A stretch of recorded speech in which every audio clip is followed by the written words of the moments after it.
Well, good afternoon, everyone. Good afternoon. I'm going to give you guys a few minutes to join us and make sure everything is working okay. Okay. And if you can hear me, please do, please do comment a wave, put a wave in the comment box that you can hear me clearly, that you can see me here as soon as you come on. Please do.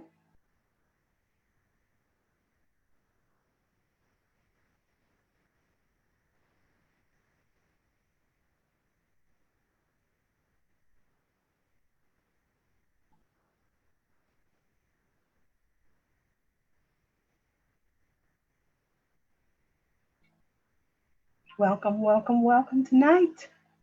Welcome, welcome.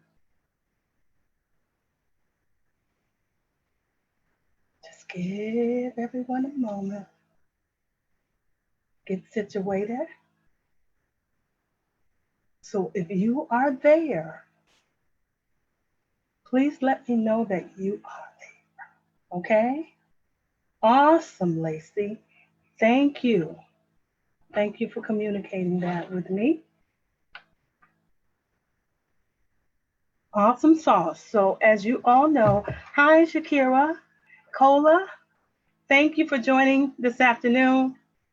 Welcome, welcome tonight. This afternoon, welcome. Usually on at 7 p.m. So welcome for joining us tonight. I'm excited, super excited this afternoon because of a such needed conversation um, with what we've been thrust into our nation, our world, our local community. As you know, as of the result of COVID-19. Hey, Wavy, thank you for joining tonight. So, as of a result, I felt very led to have a conversation, to use my platform to have a conversation to encourage and empower moms and parents, students, that this information will be relayed to parents. So please share this. If you haven't, please do share this before we get started. Cool beans, you can hear me. Cool beans. Okay, cool beans. So we'll be ready in just a moment. Just a moment here. Thank you, thank you, thank you.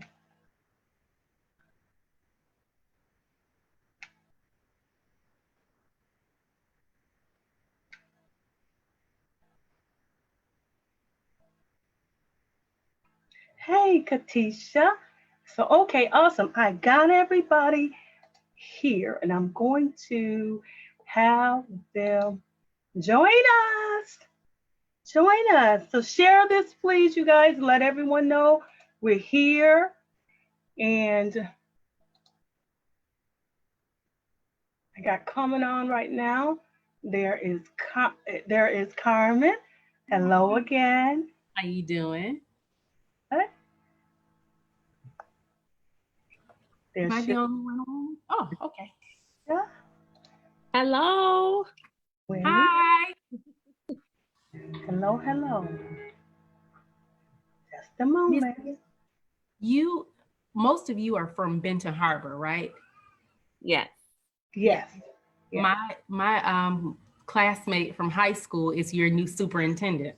Oh wow. Really, really, really. Oh, Well, Yes, yes. Let's see. okay. I Well, am waiting. Let's see who's here waiting to come on.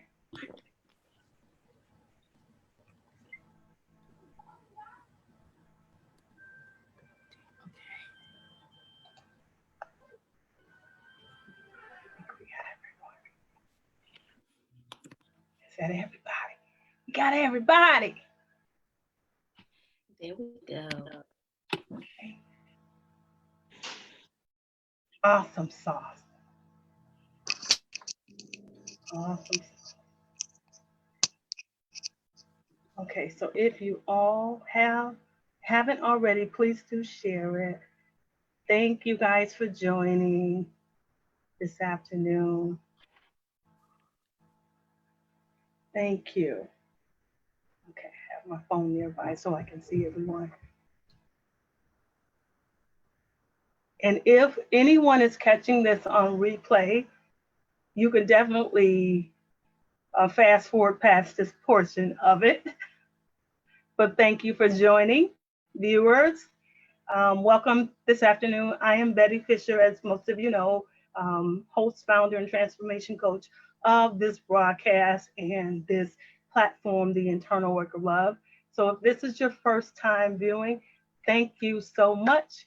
I appreciate it. And we all do this afternoon appreciate you joining us on a very needed conversation. Um, a very needed, much needed conversation. And as all of us are at home, we can't go nowhere. We can't go nowhere, but we are all home. And some of us it's been a little challenging, more than others, to be home. And especially those parents who have been thrust into being the sole teacher at this moment for their children because schools are closed. And as I have heard a lot of complaints via social media, and I felt really led in my spirit to do my part, play my role in what I could do right now. It just pressed upon me as I continued to hear the complaints and the frustration that parents are having. It wouldn't leave me. The thoughts would not leave my heart. And after several confirmations of another project that I am working on and me going before God about it, I feel at peace with this conversation. And so I thank each and every one of you who said yes to joining me in it, even those who are shy and not used to being forward. So thank you so much. And I want to announce my guests, but I'm also going to introduce my guests, but I'm also going to read portions of their bios so that you know. Hi, Patricia. Thank you for joining. Please share this if you guys can. Please share it to let you know what they do. And of course, all of them are educators and play a key role in taking care of our children too.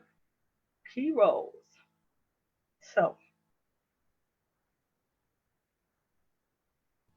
let me get back here because I have yours up. I want to introduce to you guys Dr. Anita Harvey, and she is a native of Benton Harbor. She's a native of Benton Harbor, Michigan, and she serves as the director of district and transformation for Battle Creek schools, public schools. In this role, Dr. Harvey leads and coordinates and manages an effective district improvement strategy of launching innovative programming K through 12 to include Fremont International Academy, BC STEM Innovation Center, and BC Center High School Career Academics. And she is also a proud parent of 10-year-old son Leroy Anthony Harvey III, and she resides in Battle Creek, Michigan. So I want to introduce to you Anita Harvey. Thank you so much for having me, Betty. I'm looking forward to this conversation. Awesome. You are welcome.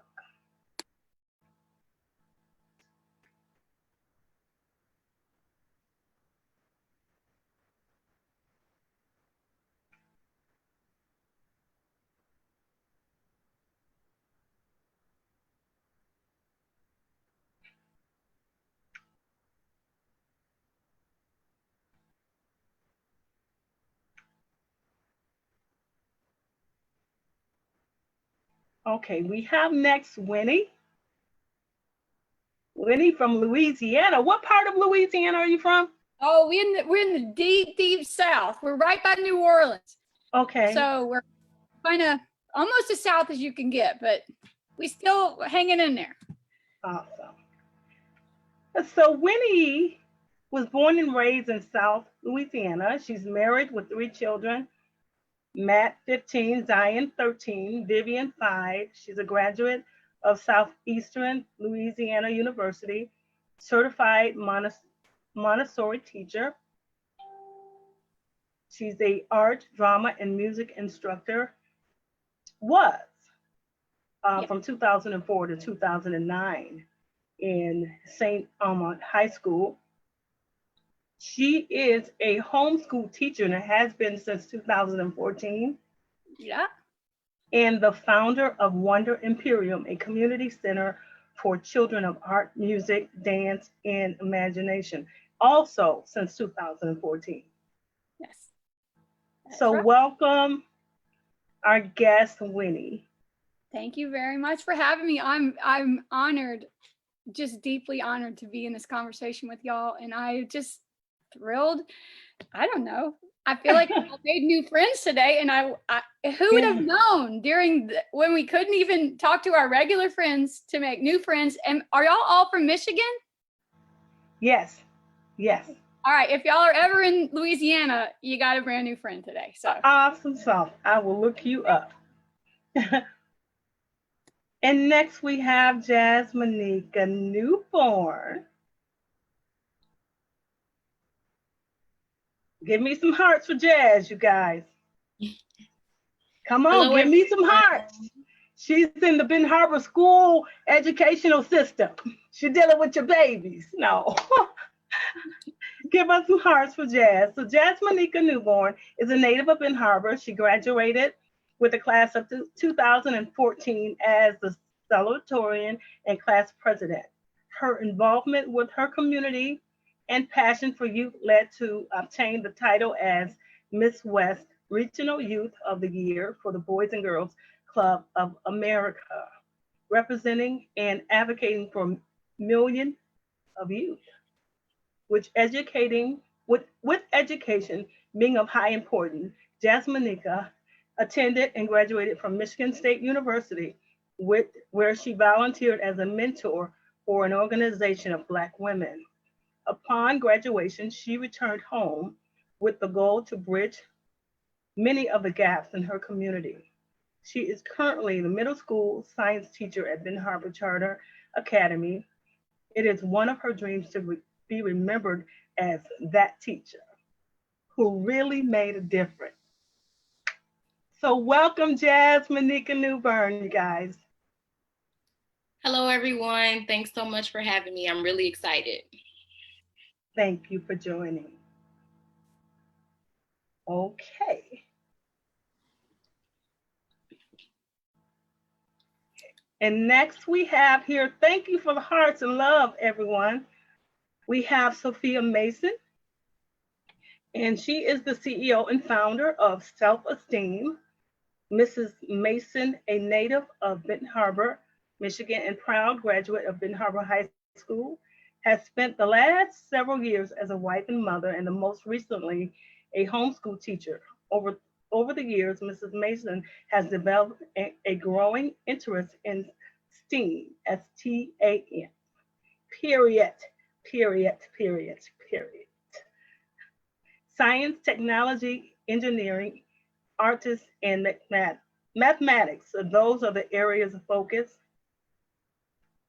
From watching and working with her father in his mechanic shops to her flourishing and excelling academically in school, she began to think of passionate ways to bring her passion to others while furthering her education in engineering at Ferris State University. She realized that very few engineering students fit her demographic. This encouraged her to tap into the sea of untapped talent by exposing the groups to the world of STEAM.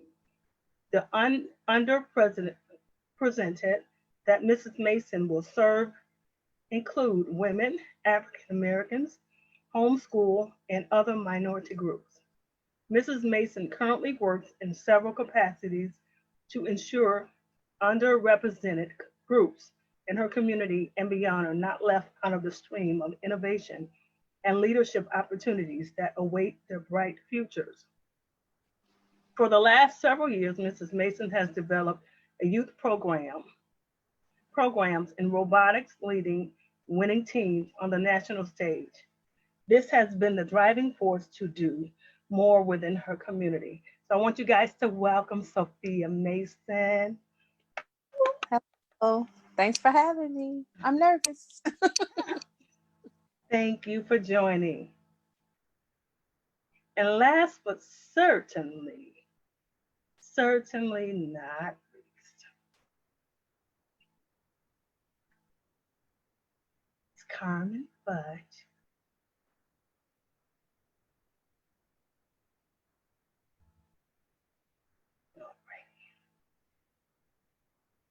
Carmen Fudge is the wife of Carl M. Fudge the first and mother of his four children, Carl II, Chase, I hope I said that right, Caitlin, and Carrington of Flat Rock, Michigan. After wrestling with her husband in God's appointment, Carmen has had the pleasure of home educating for the past 5 years. Armed with an associate's in science, a wealth of knowledge, both firsthand and book, and the desire to someday become a certified nurse midwife, she assists mothers and mothers to be with the natural pregnancies, birth, breastfeeding, and parenting. In 2012, Carmen moved after petitioning God for a business venture to form Fruitful Fudge LLC, a gourmet chocolate and baking business.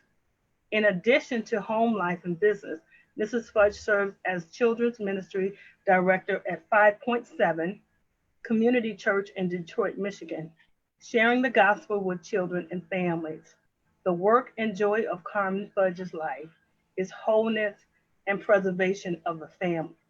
Her desire is to assist parents to disciple their children to Christ, train in independence, and restore the family unit. So welcome this afternoon, Carmen Fudge, Mrs. Carmen Fudge. Thank you. I'm glad to be here with such great giants in education and family. And if you guys, you are welcome. If you want to share more of your bio and about yourself, you are welcome to do so. And Anita, I do press upon you to do so. Please. Sure. I'm just very honored and thankful to be a part of this dynamic panel to discuss what we brought forth, and Betty, what you brought forth in this unprecedented time. And so my experience lends itself to be a teacher, an instructional coach, an administrator, experiencing the ranges of K-12. And so my most impressing title that I hold near and dear to my heart is a mother, a parent. And so having the background in K-12 education and being thrust into this appointment of homeschooling, I can only imagine the undue and the stress and the duress that many people are facing, because I'm fortunate enough to have resources and know of resources to tap into to kind of get us through this time. But, you know, I know other people may not be as fortunate to have had that skill set, training, and background. And so I welcome this conversation. And even, I just want to say this, even though my experience is in K-12 public education, I will say homeschooling is something new for me. Totally different for me. I was able to send kids home after we educated them. I was able to cut the hours off and have a different type of relationship versus continuous learning all day. And I want to stress all day because that's what it feels like. So yes, I do have 22 years in the game of education. However, this conversation, I know will promise to unfold some of those things that I didn't even know as we embark upon the journey of homeschooling. Awesome, awesome. Thank you guys for those who have just tuned in. Welcome. Welcome this afternoon to the Internal Work of Love. And this is a forum tonight of empowering parent shift. So please tag your girlfriends, your moms, sisters, whomever, even dads who are supporting moms in this. Tag them and let them know that we are live tonight and we're going to have an honest, transparent conversation about the diversity of now having to be parents and teacher of our children.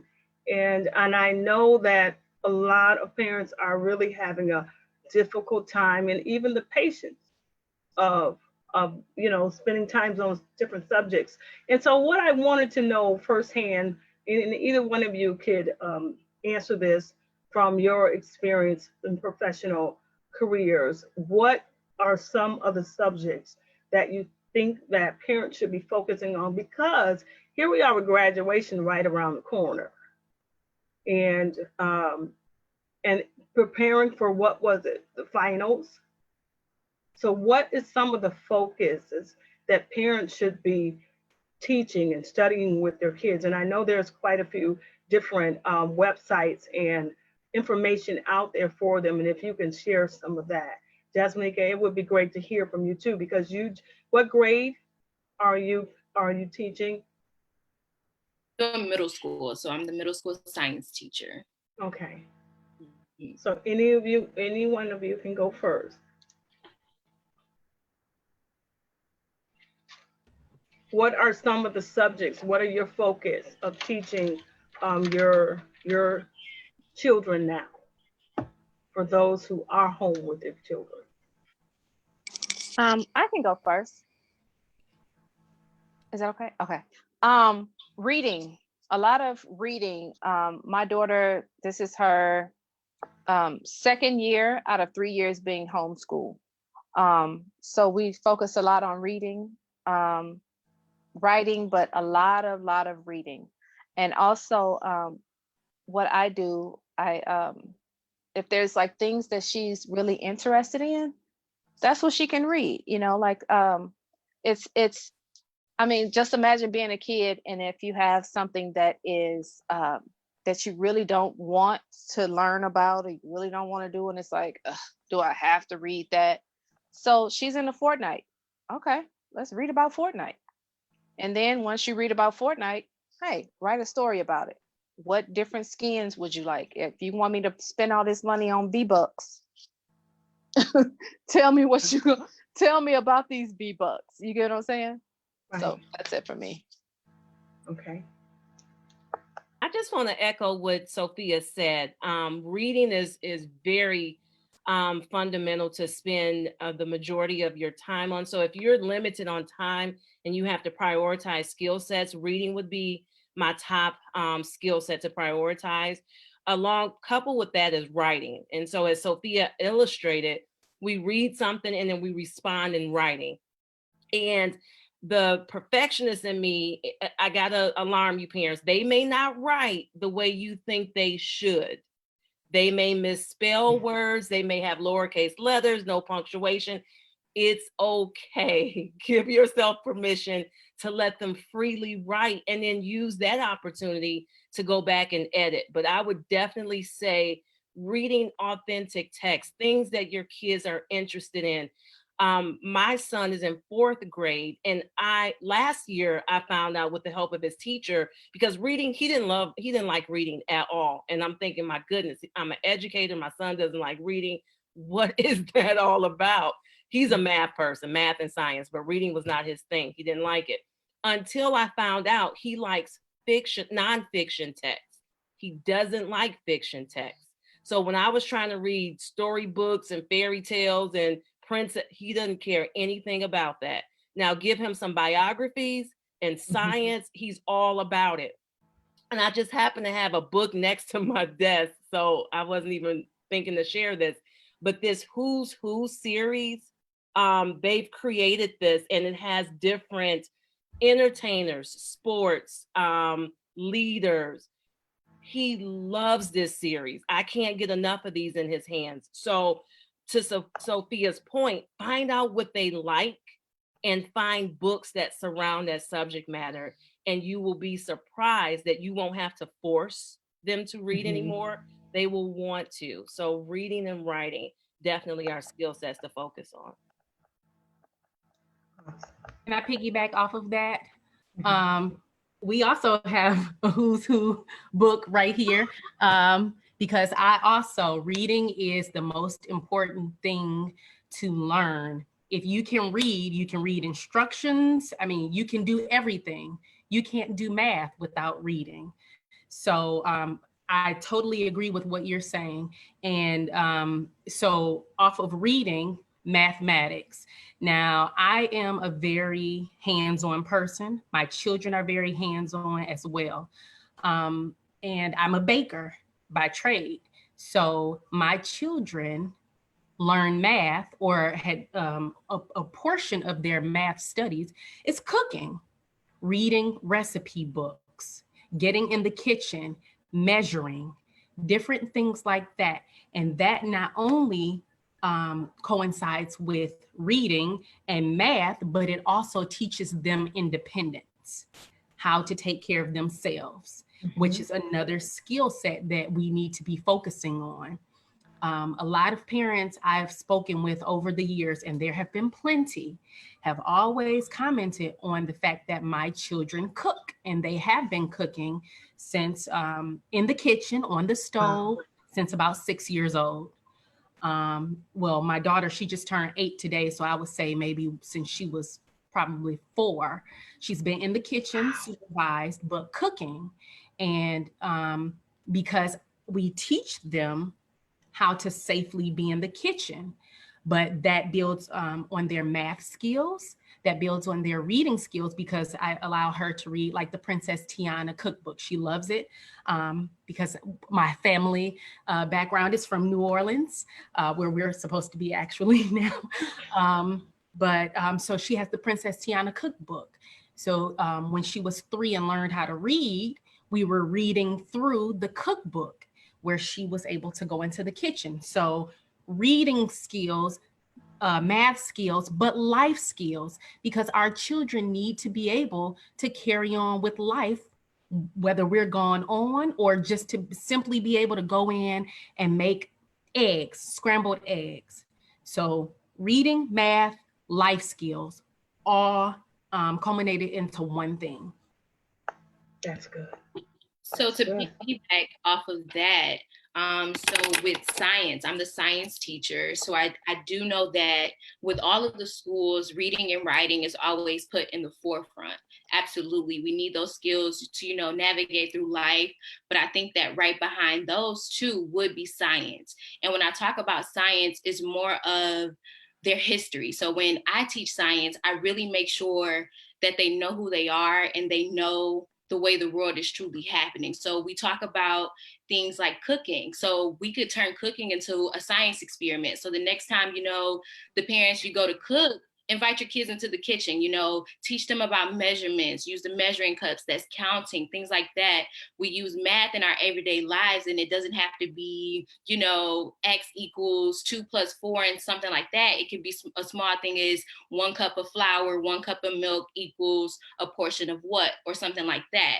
And I do that with science. Also with nature, it's very important for us to get back in tune with nature. So science is really important. So teaching them about flowers and the different properties of it, and how trees really not only look pretty, but they give us air and things like that. So one of the major things that we were doing before we left school was talking about the moon cycle.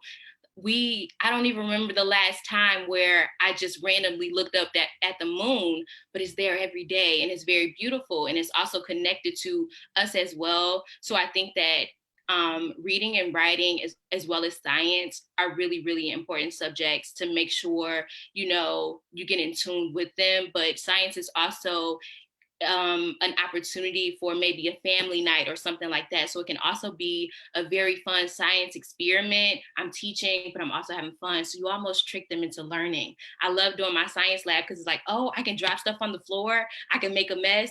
Yes, you can, but you're also learning the systems of life. So science as well. That's good. That's good. Winnie, what would be some focuses of Oh, yours? well, I think I just completely agree with everything. I mean, I think everything that y'all said is absolutely right on target. I think I have a 15 to down to a 5-year-old, so I kind of have to find books that interest everybody. But I kind of think something that's important.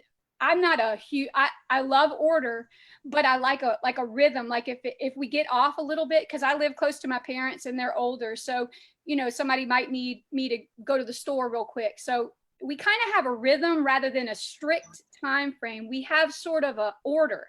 So like they can go on without me with this rhythm, and every morning we start with a book basket. So it could have historical fiction, it could have Greek myths, whatever interests everybody, so that they know their book is coming up in the lineup, and they can sit there. And the older boys, they've kind of outgrown Legos, but if they're having a day and they feel like doing Legos, they can move around the room, do whatever they like. But I think it's important to kind of have a way that you start your day.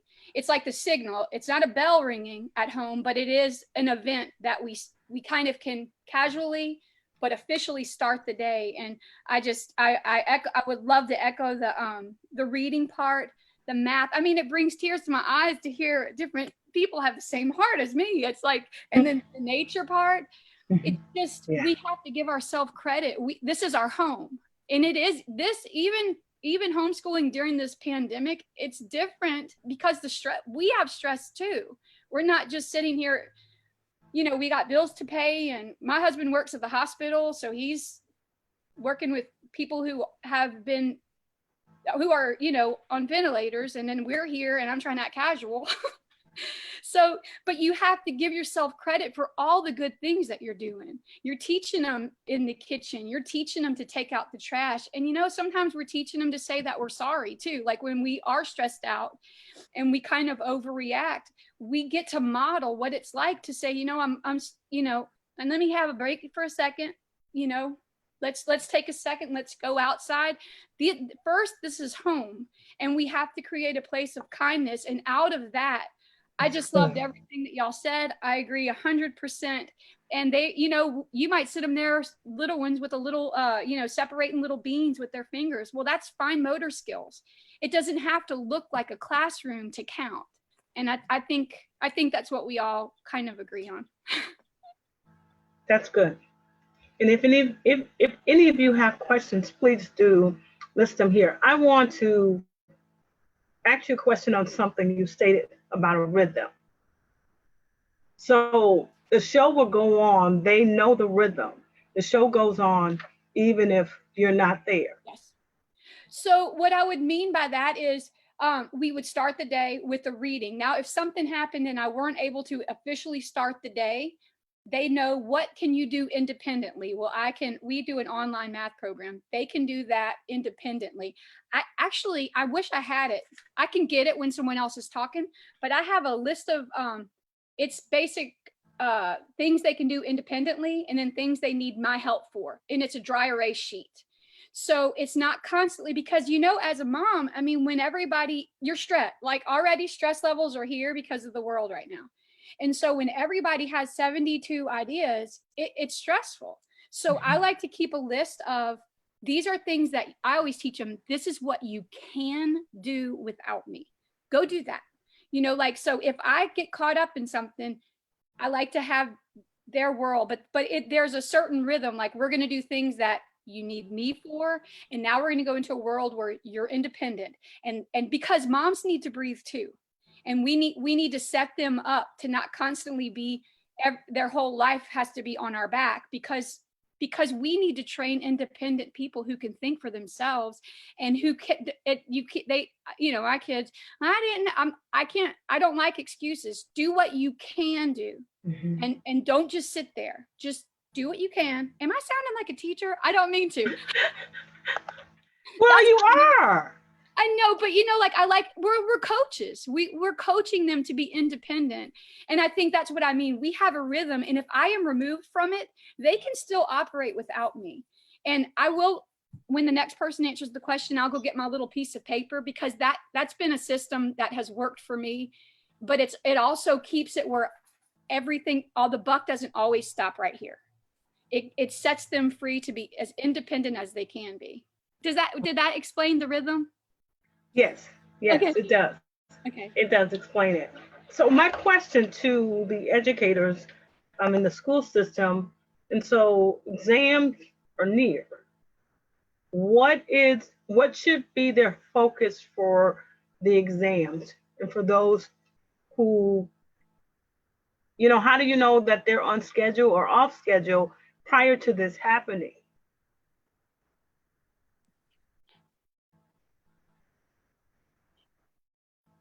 So, Betty, one of the things that we were tasked to do as each district, we have to create a continuity of learning plan. So every district should have a plan for what learning looks like for the remainder of the school year. These plans are being developed and submitted to the local ISDs, the intermediate school districts, to be approved by the state. So it will look a little bit different pending the district that you're attending, but those plans should be shared widely with parents, families, and abroad. So learning looks a little bit different. Our governor has went forth to say everyone is graduating, yet we have to carve out what that path looks like for graduation. And that's the responsibility of each district. So I know for Battle Creek Public Schools, once our plan is approved, it is going to be shared on our website. So families and with families in various mediums, so that they'll understand what does this look like. All of our administrators, teachers, support staff are seen in this plan to help provide that level of support. It is an unprecedented time. No one has ever had to deal with school closure in this way. And so we had to huddle up and get together to figure out, what does this look like for our families and our students and our kids, because we needed to define that. So I would tell every parent to look for those plans. If you are in a local district, it's the continuity of learning plan, and it is expected of every district to share with families. Jasmine, you want to share anything on that? Yeah, so as far as the test that we were preparing for, it was mostly about reading and writing. So if parents want to continue outside of the plans that they're going to set forth for us, I think that an important one would be writing paragraphs. So we were working on the 5-paragraph layout, where they have to do introduction and then the 3 body paragraphs with a conclusion. So if parents can gain access, maybe Google a little bit about it. I also can drop some links to a few of the things that I have now in my Google Drive. That's really important for them to know how to construct sentences. You would be surprised how many of our students can speak, but they have a hard time expressing themselves in writing. So maybe an assignment a day could just be, write me 5 paragraphs about your favorite Christmas or your favorite day at the beach or something of that sort. They should break it down. So don't overwhelm our students with, you have to learn how to write 5 paragraphs by the end of the summer, or I need you to know how to do this, because a lot of them were staggered as far as where they were with Brit scores. So some of them were a little bit higher and some of them were lower, but the common theme was, even if they were high, they needed a little help constructing the sentence. So as far as writing, is just very important. So understanding text is also something that's really big. So maybe share a a short story, just 5 sentences, and have them read it, and then ask them what was the author's purpose, or, you know, what was the point of this paragraph, to help them connect the dots for that. And then for math, middle school should be on the level of getting into multiplication. So if you can print off like one of the timetables or just write them out on a line sheet of paper, like the 3s and the 4s and the 9s are really something that they struggle with. But just knowing how to write paragraphs and knowing how to do multiplication is going to be important for them to learn how to do over the summer and master that skill, because when they come back, that's what they're going to be expected to know. That's good. That's good. That's good. Any questions? From either of you, from each other as well. Thank you guys for those. Not a question, Betty, but I just want to add to parents, you're not in this by yourself, and don't think you have to figure it out by yourself. So there are a lot of districts posting different assignments on their website. Go there, take them, use them, and make them your own. I know I was doing some research myself, and Chicago Public Schools has a very robust plan where they have posted K-12 units of instruction for their students while they're out. And I took it and made it my own and said, okay, let's see what we can do with this. Because it was important for me to understand as a parent, what does my 4th grader need to be able to know, learn, and do by the end of this year compared to any other child in this nation? So I wanted to go to different states and look at what they're expecting of their students, so that I can make sure I'm on par. Because every parent wants to know that they're doing the right thing, but sometimes you don't know what that is. So it's okay. In education, we always borrow. It's legal, trust and believe. So go to other websites, look at other school districts, and look at activities that you can pull, print, and make them your own. But don't allow this to be a stress point, because to Winnie's point, we are all facing a different level of stress. And it just really freed me, Winnie, when you said sometimes parents need to take a time out too, because you may overreact to something very small that had nothing to do with the interaction or engagement with your child. So it's okay. This is different for us, but be able to lessen those stress points by using things that may be already prepared, that you can put your own little twist on to make it authentic for your child. But don't allow this to become an additional burden. Definitely tap into networks and resources and people, because I know I'm willing to help. That's why the ladies are here today, to share our level of expertise. But definitely look to your sources for support. Okay, I do have a question here for parents. How do you explain COVID to our students or your students? To your children or to your students? How do you explain this? Well, we've had to address it in our home because of John's work life. And I think we have, I just keep wanting to cry today. I just guess there's so much going on. But, I think based on their age is what they are able to know. Like my boys are old enough we have been able to use that as an interest point for some research and say, why are they telling everybody to stay home? How do you think social distancing helps in the spreading of this disease? So the boys, because they're older, they're 15 and 13, we've been able to let them kind of, their dad talks about it every night when he comes home. So we've exposed them age-wise. And as far as Vivian goes, she's 5. And so, I really started, I think something that's good to do is to listen to them. Listen to what they're saying when they're playing. Listen to what they're saying when they're by themselves. Vivian started suddenly wanting to talk about dying, and not her dying, but just death in general. And I realized I was probably being a little too candid with some of the information that I wasn't directing it to her. So I think how to introduce it, let me get back to that. How to introduce it, I think would just say, it's like a cold, it's like the flu. but we're having to stay home. And I just use real live people in her life that are older who would be in danger, and her, I think you just know your child, what they're capable of, and let them know that when they're afraid, she'll say, I'm feeling afraid. I say, well, let's talk about Psalm 91. What does it say? The Lord is the one that keeps us safe. And you know what? Sometimes I think she fakes like she's afraid because she really loves to connect. And right now, I think that's what we can offer is connection. And my ears are perked at all times. I am eavesdropping on my kids, and I want to know what they're thinking about. And I want to be in the middle. I don't want to give them too much information, but I want them to know that my mom's not afraid of a question, and she's listening to me, and she'll even baby me a little bit if if I want her to. So that's my. Anyone else on this?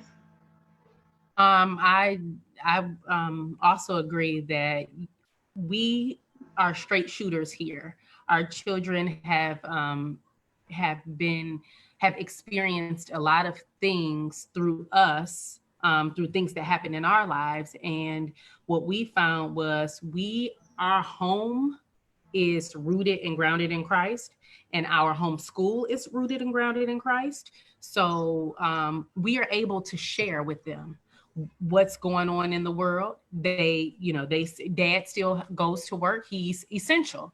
I still go to the grocery store, and every single time I step out of this house, one of my children stops me to pray with me and to pray over me.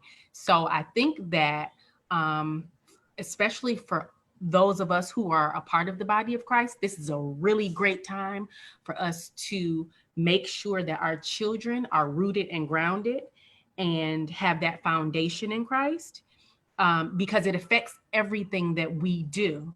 We are a part of homeschool co-ops, and we do nature meetups and different things like that, and just go out the house. And now we've had to stifle our interactions with people. But so we don't need to hide these things from them, because they're all affected by it.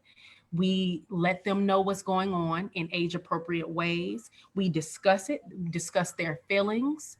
If you want to cry, go ahead and cry. We can cry together. We can pray together, and we will go to the scriptures and reassure you that even if it does come this way, the Lord is still good and he still keeps us. And so we have that assurance. That's good. Is there anyone else on this question? Yeah, so in addition to that, being the science teacher, I put a twist on it. So we actually watched a small video in class. It was literally the last day, and they just wanted to know more about it. They actually was like, what is it? What is it? And instead of saying like, kids, people are dying, COVID is here, not to scare them, because their imaginations are so precious. And I think that when life is so serious, it can really take away that childhood like state in the kids. So I let them know that, something was going on, but I put it in the phrase of like, so if this was going on and this many people were impacted, what do you think can be done? So give them a little responsibility versus telling them, detail for detail, but including them in the conversation, like helping them explore what's going on. So we're learning at the same time, we're learning from each other. So it isn't just, me giving the information. It's really open up a forum of, what are your ideas? Where do you think it came from? How many people do you think it might affect? I think I even posed a math problem. I included math and writing and teaching, co-void with science, but I would literally just talk to them about it and make sure you listen to them when they speak back, because that's really important. I think that since I take the approach that I take with including them in the conversation, they understand better, because I don't drop a lot of big words that they don't understand. I use their language, I meet them where they are. And I think that I am such an impactful teacher because I do have that edge that many of our students have. So it's not that difference of our communication per se. So it's really just about how you tell them. So if you're afraid and you're fearful, and, you know, I got to wear a mask, I have to put on my gloves, kids, you know, things like that. I think they'll pick up on that energy. But if you're calm, you're saying like, these are the facts, this is what's happening, this is how we protect ourselves, I think that that's the best way to go about it. Anyone else on that?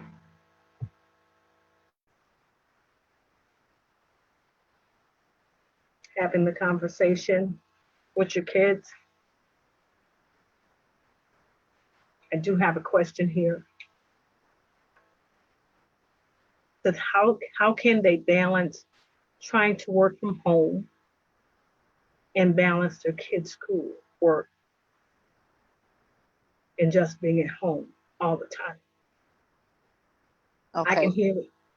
Yeah. Any ideals?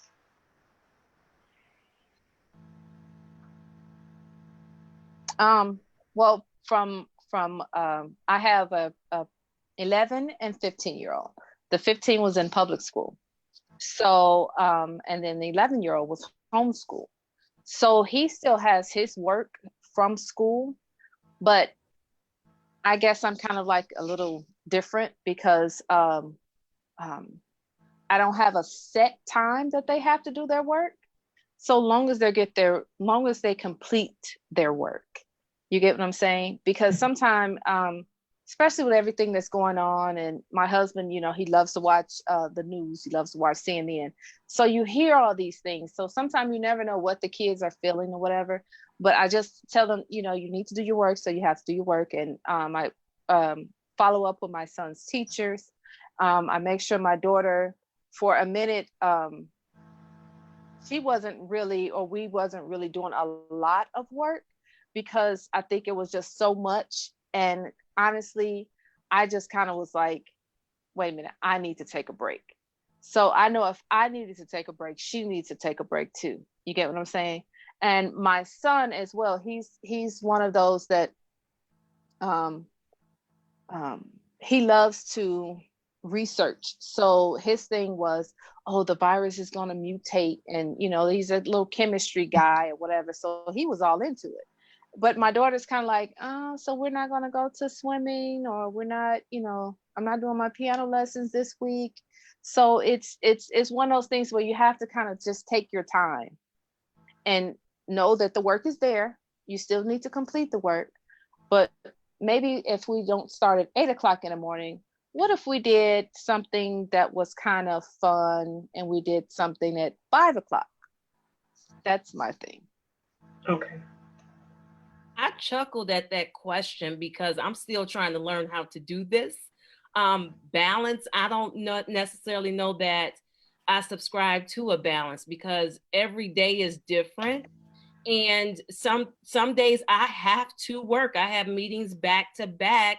And guess what? The school assignment or the learning for the day will be delayed or modified. And maybe we can go hard on it the next day. But on Monday, I have 5 virtual meetings, and I am not the sage on the stage. I cannot be that person teaching my son that particular day. So I lean on what has really worked for me is not a rigid schedule, but a schedule. As Winnie pointed out, there's some things that Trey can do without me, and there are some things that we do together. So when I'm on a call, a Zoom meeting, or a Google Hangout, he already knows. I can now move into Khan Academy. I can now move into Newzella. I can now move into some online learning that I don't need mom for. But it was important for us to go over the schedule for the day so that he understood. He's a very structured individual. So he wants to know, what's on the schedule today, mom? What are we doing today? Do I get PE? He wants PE every day, mind you, but but he wants to know, what are my specials today? He's just been conditioned to some traditional structures. So I've tried to keep that routine going, but it's not very rigid. It's not a 9 o'clock we start, 10 o'clock we shift. Now, I do try to keep his lunch schedule the same, and I do try to schedule some meetings during that time because he can have his hour lunch and I can be on a call and he'll have that free time or downtime. So I want parents to understand some days it may be a balance, some days it may not, and that's okay. I would just behoove you to look at learning goals for the week. What are you wanting to accomplish for the week, and pair out and create time schedules for that that may help facilitate that goal. And Jasmnika, being in the classroom, that was really good. Being in the classroom and suddenly school's closing, I could not imagine, as well as yourself, Anita, missing the kids, missing the students. How has that been? And are there some that you have really built a bond with? Are you guys still connecting, even if it's through Zoom? I've seen some parents on Instagram connecting, teachers connecting with their students. So I thought that was beautiful to see. I miss my students so very much. I think that being a teacher, so many people put you on a pedestal, but in that classroom, there is no pedestal, because those kids, they do not play games. And it's kind of like when we build that relationship and we see that growth in them just from, the beginning of the school year until now, it's amazing. I think that when we are going there every single day, we deal with so many different things, from behavior issues and things of that sort, but none of that matters now. It's mostly like, I wish I was there to deal with some behavior issues now. You know what I'm saying? It's really cultivating that relationship. But me personally, I've made a teacher Instagram, so I do interact with them on there. So I'm going to be starting these challenges where every Sunday I'll post like a mini lesson. I'll go live on Instagram, have them comment and do some interactions and things like that.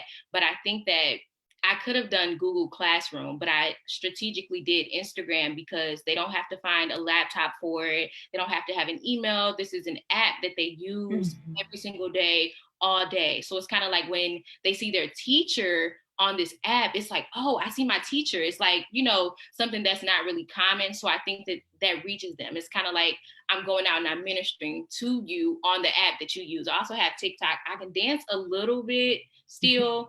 And they really love that. They just love when they can see me act just like them. I don't have to be, so structured and all of that stuff. I can let loose. And I think that lets them know that, oh, she's still here. So I think it's really important to still connect with them, even during this time. A few of them have written me on Instagram. So that's how I usually keep up with them on the apps that they use. That's good. That's good. Yeah, I see here too, some of the viewers saying that weekly that their students connect with the parent, connect with the teachers as well. I want to, Winnie, go back to something that you mentioned to me in conversation over the phone. And I'm going to look up my notes right here. All right.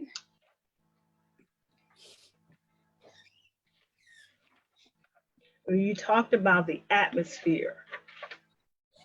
Yes, I actually, whenever you said your name of your is it the Facebook page, or is it a ministry, the internal work of love? I heard you say that, and I felt like that is such a it's so powerful, because I think even as a teacher, when I taught, I've taught the whole gamut of ages, and I feel like whenever we create an environment that we want to be in, the kids will want to be there too. And I think the first step for that is you really have to be kind to yourself. You have to be gracious to yourself. And you have to set yourself, like, the Bible says that we love other people like we love ourselves. But if we're mean to ourselves, we're probably going to be mean to other people, because we're conditioned to whatever you water is going to grow. So I think it's so important to just create an atmosphere of kindness and rhythm rather than rigid. And like, listen, I did have my little sheets out. These are, this is Vivian's. It's mostly, this was from last year, so it's pictures because she couldn't read, but these were just some of the things she could do alone, some of the things she would need me to do. And then as they get older, they have, and this is just a dry erase packet, but these are chores. These are stuff they need me for, stuff they can do on their own. So I developed that over time because I found that the atmosphere, if I can care for the atmosphere, then everybody thrives in it.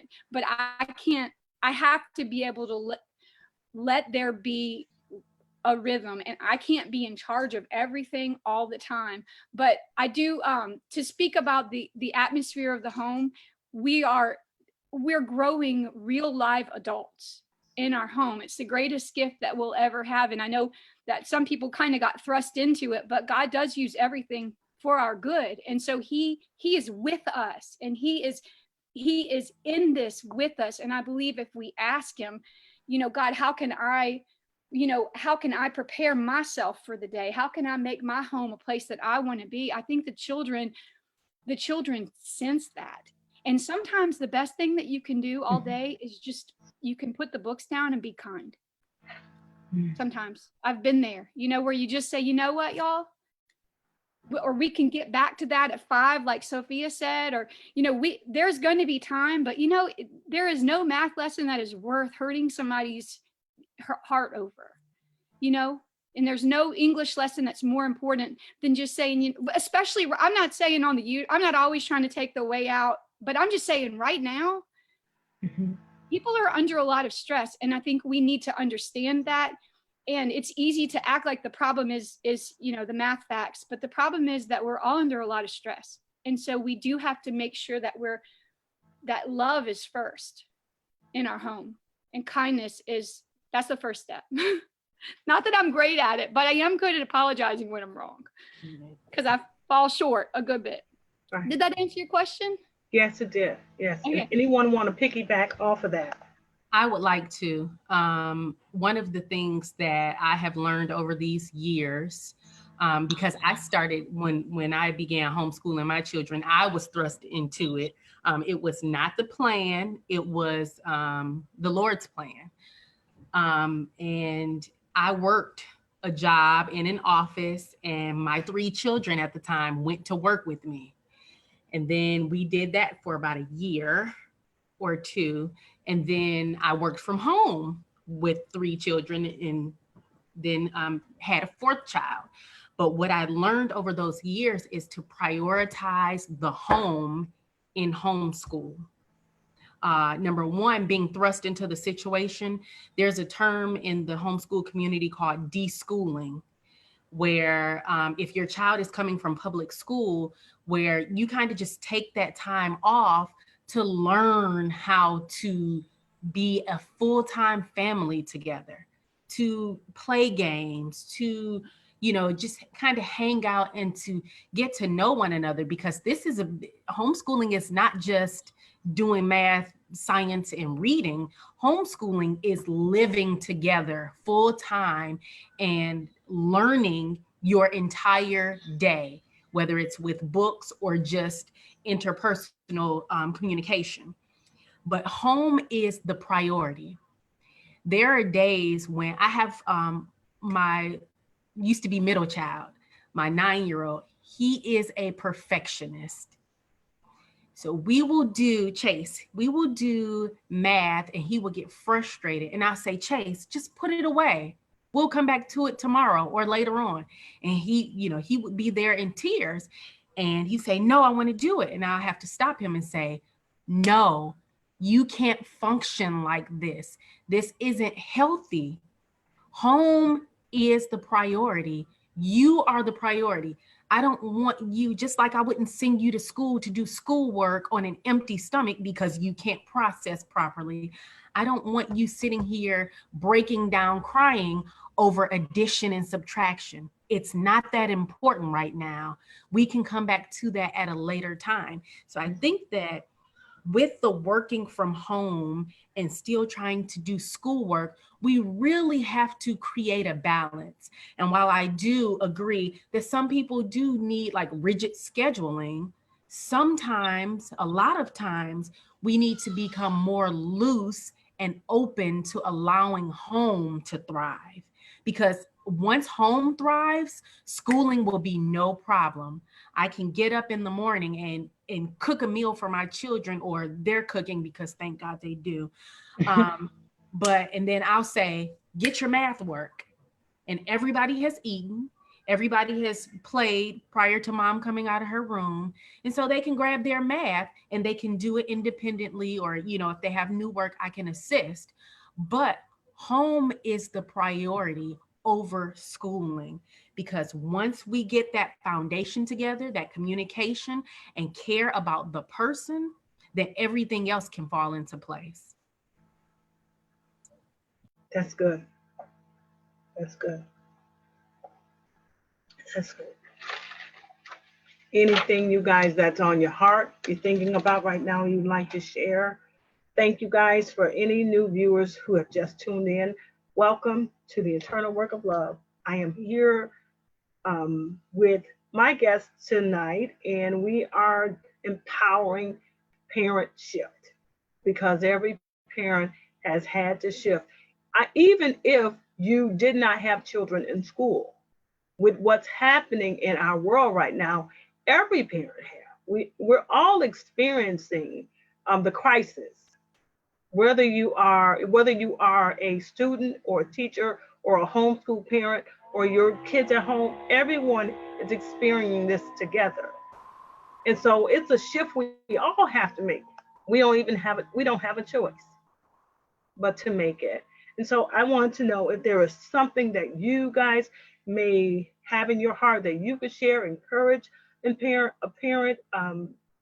What are you thinking right now? Jazz, what are you thinking that can be shared with them to keep them encouraged and motivated during our crisis until school returns in the fall? God will that it does. So there was a comment I was just looking at saying that it's truly a challenge for parents who have students with developmental delays or things like IEPs and things of that sort. And my heart truly goes out to all of the parents who are struggling and feel like they're not doing enough as a parent. I'm telling you, you didn't go to school for this. There are literally years that people have to put in to understand the stages of development in children, especially when it comes to education. There are a lot of different stipulations and things that play into it. So you're doing the best that you can. And I think that as long as you're being honest, like, am I doing my best? And if the answer is yes, you have to leave it there. And you have to trust that this path is going to be created for you. I think a lot of it is not reaching out for help, maybe, because I'm trying to think about my students and the demographics of the community that I teach in, and just being honest, because education looks different in different communities. So we can't tiptoe over certain things, because then our kids get left out in the cold. So when it comes to things of depression, because depression is prevalent, being sad or things of that sort, I think that it's important to understand that some parents only had about 8 hours out of the day every single day to themselves, or they spent that 8 hours at work and then they picked their kids up from school and then had to go home and be a parent every single minute. So some of those people who did take their kids to school and, use that time as a breather to get things in order for the household and things of that sort, they don't have that time anymore. And so not only are they maybe laid off, stressing about income, stressing about what's going to happen, they're also worried about their child's education. So I think that that's super heavy. Like that's not a light load. And I think that since America is the way it is, so many things are desensitized. Like it feels like it's normal, but it's not normal at all. I think that this is truly a crisis that's happening as far as interrupting an entire educational system that's going to have impacts for years to come. So when we talk about the households and the parents, I just want to make sure that parents know that this is tough for everybody. And I think that they can take a lot from what the teachers endured, just like how when parents say, it's kind of difficult to teach this child, but teachers did it with 25 students and had to make a way and things like that. I think that can kind of bridge the gap once school starts back, with parents and teachers having a more respect for each other, because I think that this is going to be glorious in a minute, but we just have to figure out how to navigate it. And I think that self-care for parents is really important. So some days maybe you do have to take that bubble bath or grab that Stella Rose if that's your liking and just unwind, do something for you. I know, it might not be easy, but even if it's 20 minutes, 30 minutes, you have to make sure you do something for you, because you are committed to being a parent forever. You're raising this little soul and you want the best for them, but you also have to want the best for you as well, because like Winnie said, it starts at home. And in order for us to give love, we have to have love within. But if we're angry with ourselves, if we're frustrated with ourselves, that energy, even if we don't say it, our children is going to feel that energy. Yeah. So it's really important to do the internal work of love.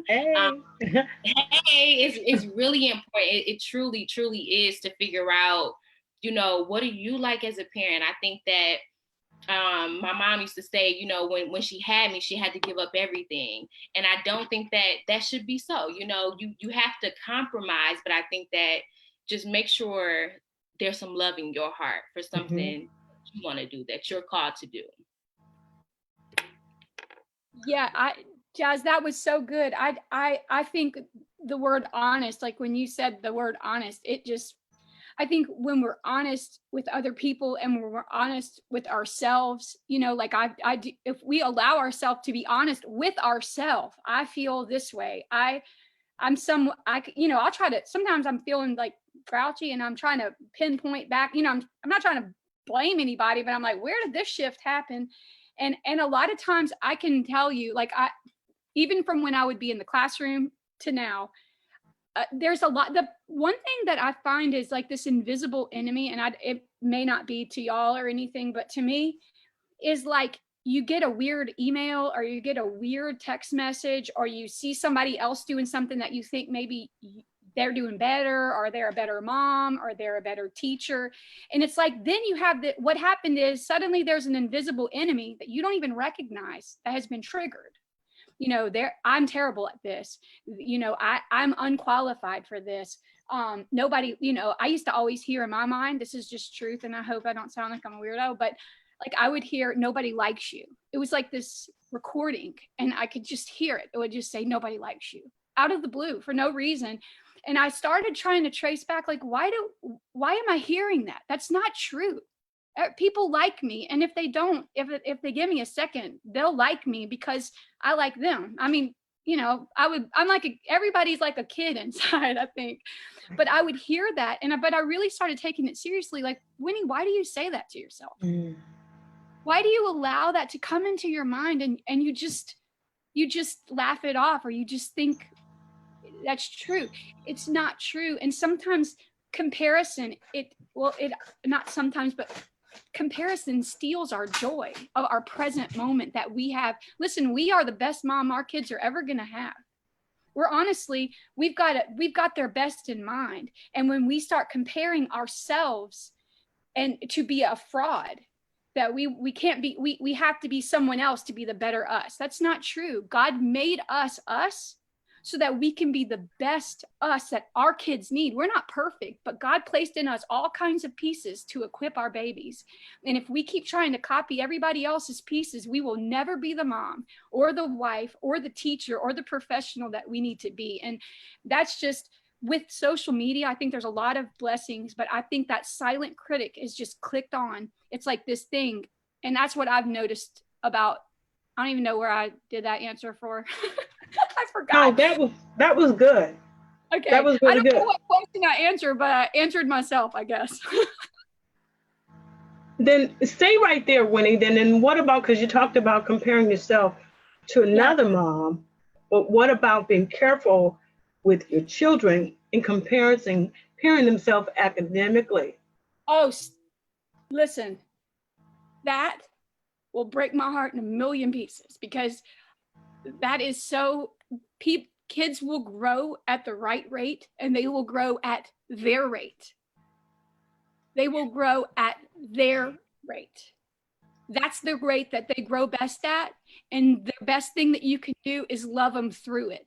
I've taught kids to read, and they didn't even know that they were, I never sit there and and put them under pressure. Like that's because I think, because when we're hearing the silent critics like, oh, you're terrible at this, telling us that. So then what do we act like to them? That's not it. It's a silent E. It says I. And so then they become terrified to read because we're afraid that we're a fail, and we're not. And if we shut that down and we say, listen, I'm giving myself grace. I am the best thing that God ever made in Springfield, Louisiana. He loves me. He's anointed me. He's called me. And we begin to churn that up. Listen, those babies, when we allow them to develop at the rate, if they do have a deficit, listen, I can't read very well, truth be known. I've switched everything around and I can't spell well, but God crafted me in a creative way. But my mama never one time, and my mom was real big in the homeschool, private school sector. She never one time said, I think you're dyslexic. I think you can't do math, but I can't. Look, the truth is that's there, but she never made it bigger than me. She always said, well, look, check your time. You're going to get that. She never made me have to live under labels. She just ripped them right off. Who cares? You're great at that. But you know what they can't do? They can't write with both hands, Winnie. You can write with both hands. Like she always played up. I'm so sorry. I'm rambling on these things, but no, this is good. It's just really, it's the heart of education is, listen, they will grow. And God did not make us all to be accountants. He did not make us all to be doctors. He didn't even make us all to be teachers. He made us all to be just conduits of love and goodness. And where can you serve? That's what our goal is. We're not robots. My kids, I want them to do, I'm equipping them to do anything they can, but above all, love people. Period. That's it. Love yourself. Because if you love yourself, you're going to love people. And if you don't put people in wheelchairs that they forever, you're just in this wheelchair, you're just going to sit here and you're never going to do anything. It's very hard for people to overcome, because it becomes this silent recording, like that one I had. Nobody likes you. Nobody likes you. Nobody likes you. Kids begin, every time they sit to read, they have a recording. You can't read. You're awful. And anyway, that's just the truth. Kids will grow best at their rate, and they grow best in love. Okay. That's good. Just a quick add on. I think that goes to show, so what I think made my classroom so comfortable is that I had to take off that veil of perfection. I think that, especially being a parent, just my experience with my mom, I saw her in the light of knowing everything. I'm this little human being. I have this person who had me. You must know everything, right? So I think that when we're honest, Winnie, like you are, if you sit down and say, hey, I'm not that good at this, but I'm your mom, I love you, we're going to get through this together. And if I can't do it, we're going to find somebody who can assist you. I think that honesty right there will really push them, like, okay, my mom struggles with this a little bit, but I'm going to learn it. So maybe I can teach her. I think that maybe some of our kids will have the mindset of stepping up, or, just understanding that I don't get it right now, you don't get it right now, maybe we can learn together. So I think that hiding our insecurities and our flaws, they don't serve the kids at all. We have to be able to be seen failing. We have to be able to be seen crying. If you're a parent and you're at home with your kids and you're frustrated or you're upset, you can say, I'm upset because, things like that. I think that with parents, they try to protect the kids so much that they either hide things about themselves or just, only try to portray the image that they want them to see. But when you see the balance of, the good and the ugly or whatever it may be, I think that truly inspires them to not only learn, but to be in an environment where they want to learn. Because maybe it might be hard for some kids to learn at home because of prior energy that has happened in the household. You're not just a parent, you also have to discipline your child and things of that sort as well. So I think that just resetting the standard of the energy in the house will be very important into the aspect of learning. It's good stuff. Anybody else want to add to that?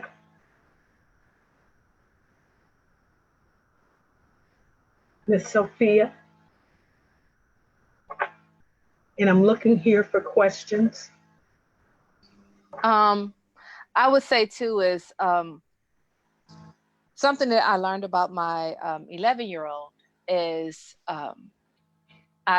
when I first started homeschooling, I thought that, you know, she just needs to sit down from this time to this time, and everything was so structured, and we're going to do this at this time and this at this time, and, you know, all of this. But I noticed that it's like she didn't sit down. You know, she would do her work, but she didn't sit down. I'm like, why is she not sitting down? And then it would frustrate me because I'm like, sit down and do your work. Sit. Why aren't you sitting down? But then I noticed, and I talked to other homeschool parents too, and they're like, sometimes the child doesn't want to sit down, and it's fine. So she doesn't sit down sometimes, but she completes her work. Her and my son are totally different. He's more of like the analytical person. And, you know, when he speaks of the virus, you know, he talks about it mutating and blah, blah, blah, blah, blah. And my daughter, she's a little musical person, you know what I'm saying? And she loves math and science. So it's one of those things where even when she's up, she's moving around and she's, you know, has her own little beat, and she's reading and learning to her own little beat. So as parents, and you have to learn your child too, that and love them where they are, and don't try to think of, okay, they're supposed to be exactly like this. There, no two kids are alike. You get what I'm saying? I mean, so we're all different, and we have to just allow them to learn their way. Good deal. Well, thank you guys. So Jasmnika is going to leave now, but I want to thank you so much for your impartation into the parents, and hopefully this information is used. You guys, please do. If you have any questions for Jasmnika, leave them here. Tag her, inbox her, so that she can give you continued information to help you even get the Instagram set up, whatever that is that you're connecting with your students with.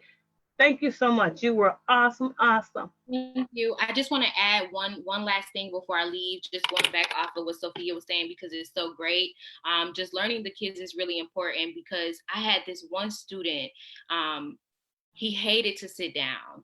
And whenever I told him to sit down, not only did he sit down, he also shut down. And as a teacher, I had to figure out, am I going to make him sit down in class because that's the system that is in place, or am I going to give him a seat where he can stand and the rest of the class can see the board to accommodate him and the rest of the students? So I think that parents have to just really know, like, does your child like to sit down or stand up? You know, do they like to be independent, or would they like you to sit down with them? Those are questions that you can even ask your child, that I think will be really important, just to make them comfortable. Some people like to be in the bed while they do the work. Some like to be at the dining room table. But I just feel like if they're in their comfort zone, that'll be just a little bit easier for them.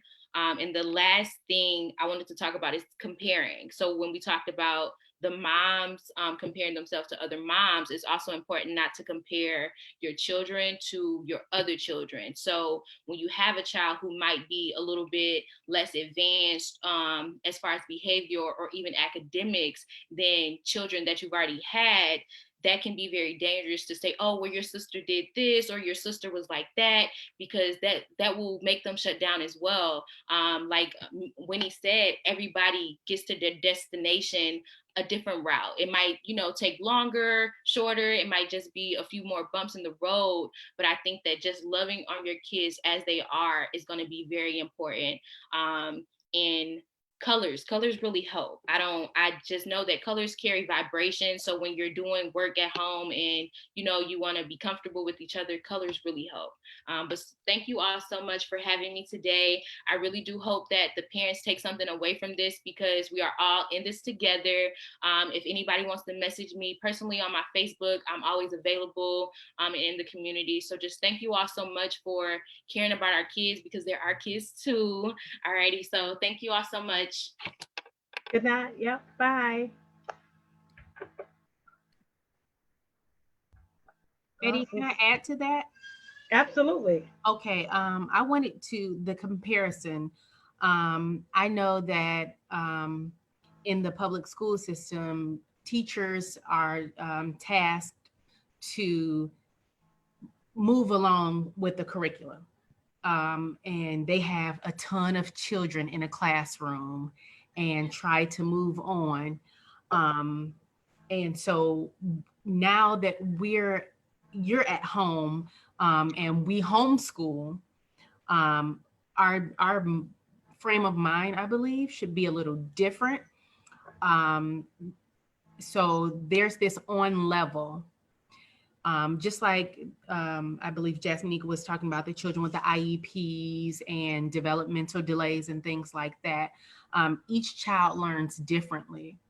And so, for example, my 8-year-old daughter, who learned to read when she was 3, she was not on the same level as other 3-year-olds or 6-year-olds, at that time, or 7-year-olds, whatever age children mostly learn how to read. And so, should I stop her from progressing because she's not on the same level as another child her age? Or do we move as she grows, as she is able to?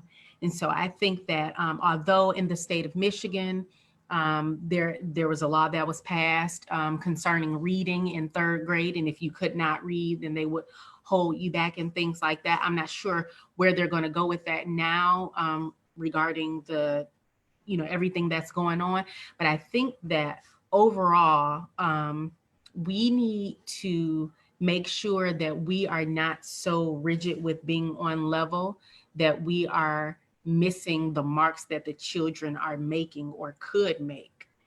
My children, we do a lot of family schooling. I have a 10-month-old, an 8-year-old, a 9-year-old, and an 11-year-old. And we were doing square roots because we were preparing for academic games, and we were doing, roots and things like that. And my children were all different ages, and none of them had reached that level in mathematics, but they were able to learn it. And so that was something that they were learning. They were able to learn together. So I think that we need to get out of the rigid frame of mind where my kid has to be on level. They have to be on level. They have to be on level. Although we want to have goals that we get to, every child does not learn the same. And so we need to make sure that we are restructuring the curriculum so that it is more attainable for the children. Did I make that clear? Yes, that was clear. All right. Just wanted to make sure that we got that out there because, because children are in the classroom, in the schoolroom, are pretty much expected to be on the same level.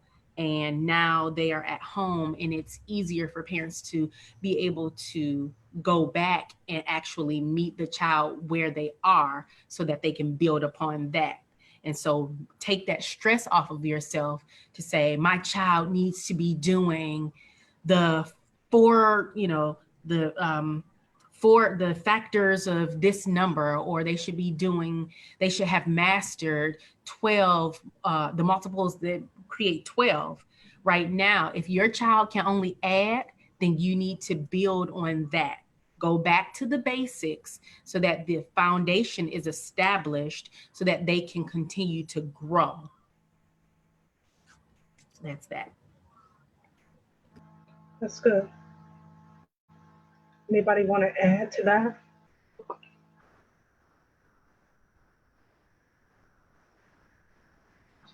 I would say too, kids, they love phones, right? So if there's anything that your kid is struggling with, most likely there's an app for that. And they can learn in a really fun way. There's all kind of apps. There's science apps, reading, writing apps, that teaches them what punctuation to put where, whatever. there's tons of apps. So I would say make it fun. You know, it doesn't learning doesn't have to be, you know, black and white. Make it fun. Add some color in there, and just kind of let them be. And as Fudge was saying, to, you know, meet them where they are. That's good. That's good. Anything you want to add to that, Anita? And that would be for the areas that they're struggling too, making that fun.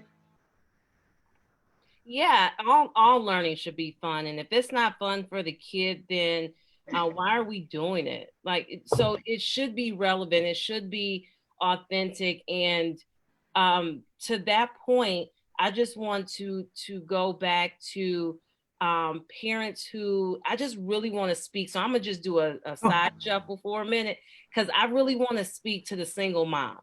I want to speak to the single mom who has one child, because that's my experience. So there's nobody else in the house that this little person can socialize with. Schooling was that for my child. And so he's missing his friends. He's missing that social interaction with his peers, because it's mommy and Trey. And there's only so much we can say and do in one day before we're looking at each other like, okay, what now? What's next? And so I just want to speak to that parent to say, give yourself permission to call on your villagers. Single parenthood is not something to go in it in isolation and solo. There are people who are willing and able, even with social distancing, to support you through this. Learn these virtual meeting apps, whether it's Zoom, Google Hangouts, FaceTime, what have you, but call on different people who may have other kids, that you can set up these FaceTime dates where they can interact, or have a Zoom meeting where they can play a game together. It doesn't always have to be on you. So find that connection with, and I always call them villagers, people that I've connected with who helped me bring up and raise my son. The other thing I want to talk to single moms about is, I want to go back to that work-life balance, because where there's no choice for me, I do still have to work. And I am working, I think, even more from home as far as the extended hours versus when I was able to do some face-to-face. My job is to ensure that all the other children have the devices and the plans to keep learning forward. So I can't check out. I can't not, do work. So I have to show up every day for my job. And I have to, more importantly, show up for my son every day. So with that, self-care is important. Self-care, you have to take care of you, or you won't have anything to give. Right. And to pour into that vessel that God has entrusted you with. So allow yourself time to do what you like. If it's binge watching Netflix, well, carve out some time to watch the movies and the shows that you want. Please put the kids to sleep, because some of those things are not appropriate. But allow yourself time and space to take care of you so that you can be healthy and whole. Meditation, reading, going for a walk. I don't think I'm a runner by trade, but I usually run indoor. I don't like the navigation of inclines and weather and rain, and I just don't like all of that.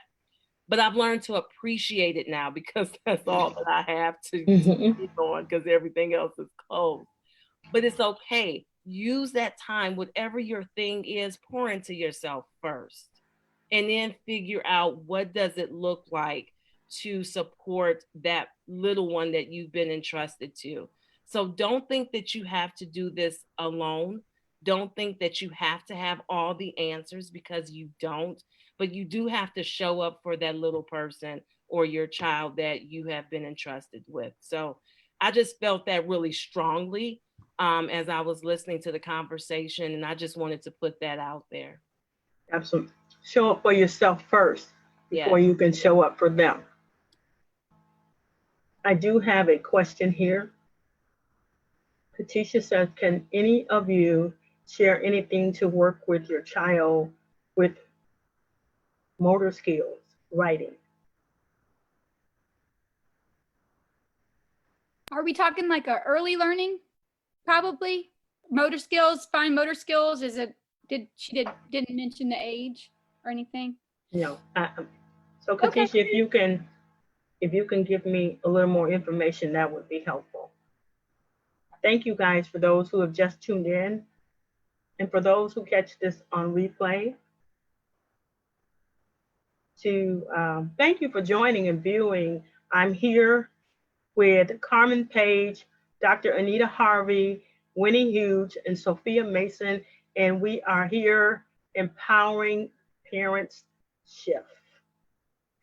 So sharing information and encouraging parents in our present uncertain times of now being the sole homeschooler, the teacher of your students, teacher of your children. So I want to thank you guys who have joined us and stayed with us this entire time. And please reach out to either of these parents if you are in need of information or detailed extended conversation of anything that they have shared. Please, I'm sure that they would welcome you with open arms. So Katisha, I'm hoping that you have commented more there, giving a little more information to that question. Age 8, developmental delays. Oh, okay. Oh, perfect.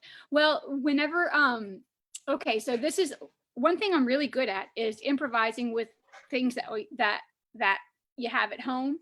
So my suggestion would be, if they're fascinated, whatever they're fascinated with. For example, I worked with a student that was, he loved trucks and trains and pipes. Okay. Everything was trucks, trains, pipes. So I would create little, in the Montessori world, we call them works. And you create things like on a little tray. This would work for little ones, or honestly, it's soothing even as an adult to do. You could put beans in a small bowl, a spoon right in the middle. All right, I'll draw it. Matthew, can you please take care of that dog for me? Okay, because I can hear her when she barks. So you would have 2 bowls, a spoon right in the middle, okay? And you can put her on a tray or whatever you have at your house. And you can transfer with a small spoon. You can transfer with tweezers. You can transfer with whatever, you could have that's just one idea. Another thing that children love is maybe if you have a banana, you have a slicing banana work. You can turn anything that you want to do in your home, any skill that you're trying to teach that child, to be independent, make it a work. You can do and you treat it with a lot of dignity. Like, okay, now, Sammy, today it's a very important job. I can't ask someone else to do it because you're 8, right? Yeah, when you're 8, you get to do this. So we're going to learn how to squeeze oranges, and we're going to make an orange juice. And you can, I do that with Vivian now, but I did it with the boys growing up. You really dignify simple works, and you treat them to do it with excellence, and you teach them to clean their area, because you know what, they are worth a clean area. And you just instill a lot. You can, I don't know, that's basically the idea. You can create with macaroni and cheese, you can string noodles, you can string Cheerios, whatever you have.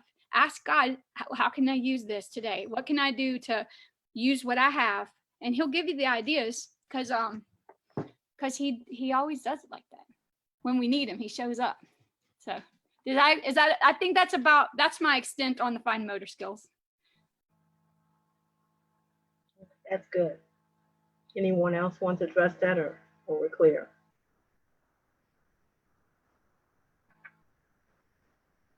And if there are any other questions, you guys, please ask them. If there's something you want to share, all of you, Anita, you spoke to the single parents, and it is such a need right now. If there's anything in your heart that you want to share with parents, encouraging them, whether it is a prayer, it doesn't matter, what would you love to, this is the opportunity. This message, this video is going to travel far. And so we have an opportunity right now to encourage and strengthen parents, at least give them some hope and some sense of normalcy to say, you know what, you're not in this alone. Every home has been impacted. You're not alone. Katisha said, thank you, Winnie.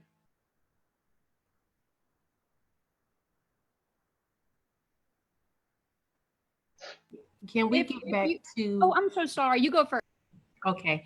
Can we get back to reading just for a second? Because I think that we all addressed how important reading is. And I know a lot of parents who don't like to read or don't know how to present reading in a way that is enjoyable. Just like several of you spoke about how you had to kind of find out what your children are interested in. I think we don't acknowledge that there's so many other ways to instill reading in a child. For example, I've read several studies concerning audiobooks. And, you know, people think like, oh, it's just an audiobook. We're just listening to reading, but it stirs something up within you, within your children. We're going through right now the Chronicles of Narnia. We're on the Horse and His Boy. And I listen to it as I'm folding clothes. And sometimes when I need my children to just kind of gather themselves and slow down, I turn it on. And they're not reading the book. I'm not reading the book, but we're taking so much in. And that's how my children all became strong readers, not just from me reading to them or my husband reading to them, but audio books and just different various avenues. We need to pull those things in to use them at our advantage. As Anita was speaking about the single mom, that's another way that she can instill reading in a child when she's not available, is to turn on that audio book. And so there, I love to read, but I don't have a ton of time. Like I said, I have a husband and 4 children, and you know, plenty of people to pray for right now. So I will turn on my audio Bible, and it's insane how many chapters I can get through listening to the word being read to me, and what I can glean from that, and how it'll come out of my mouth days later. And I'm like, I don't even remember hearing that, but it was imparted in me through audio. So reading, even if you don't have time to sit down and read with your children every single day, there are a number of audiobooks. Hoopla, you can use your library card for that. Libby is also another one. There is Epic Books, I believe that's what it's called. And then I have friends who are reading specialists who read books every single day on Facebook. And I will be glad to share those links with you, from Miss Erica and Miss Candace, who will gladly read to your children when you cannot. And you know, and you can replay those. So please tap into those resources and let them be a help to you. And don't feel like you are less than, because we all need those helps and they are there for us. So please take advantage of every avenue that's available. Yes, and when you get time, Carmen, please do put those links there, because I see a request for them. If is there anything else want to be shared from her, piggyback? There is a question here. I don't want to wait to see if there's something you guys want to add to that.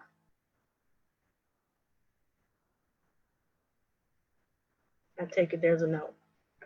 So here's a question.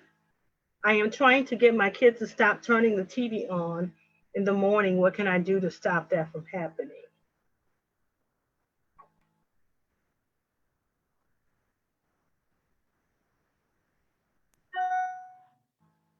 I don't know. I'm just going to jump on out there. And I'm a morning person, so I have a lot of friends who disagree with me. And that's okay if everybody disagrees with me. But I think one thing that has been a common thread in this whole conversation is you have to do you, and you have to figure out what works for you, and you have to figure out what works for your tribe. So I'm just going to tell you what works for me.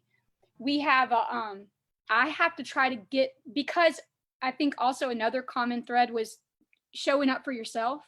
So I have found that I have to be in the driver's seat before everybody wakes up. That's just me. I have a lot of friends.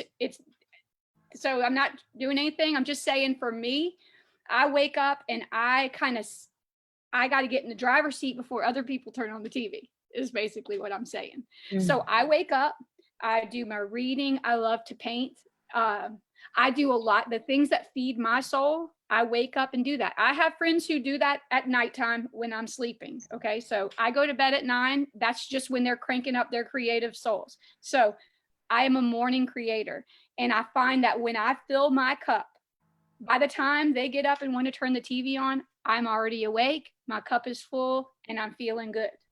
So and I kind of coach myself, like, you are in the driver's seat today.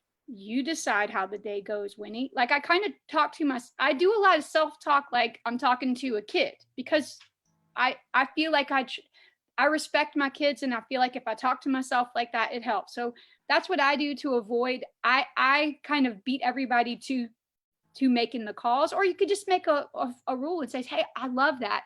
I think one way, rather than always saying no, I think if we can rephrase stuff like, oh, that's a great idea. I'd love for you to do that after you X, Y, and Z.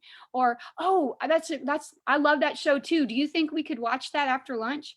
You know, where you, instead of always being the squasher of all the ideas, you say, oh, I love that show too. But let's get through what we have to do today, and then we can move on to what we'd like to do. That's my thoughts on that.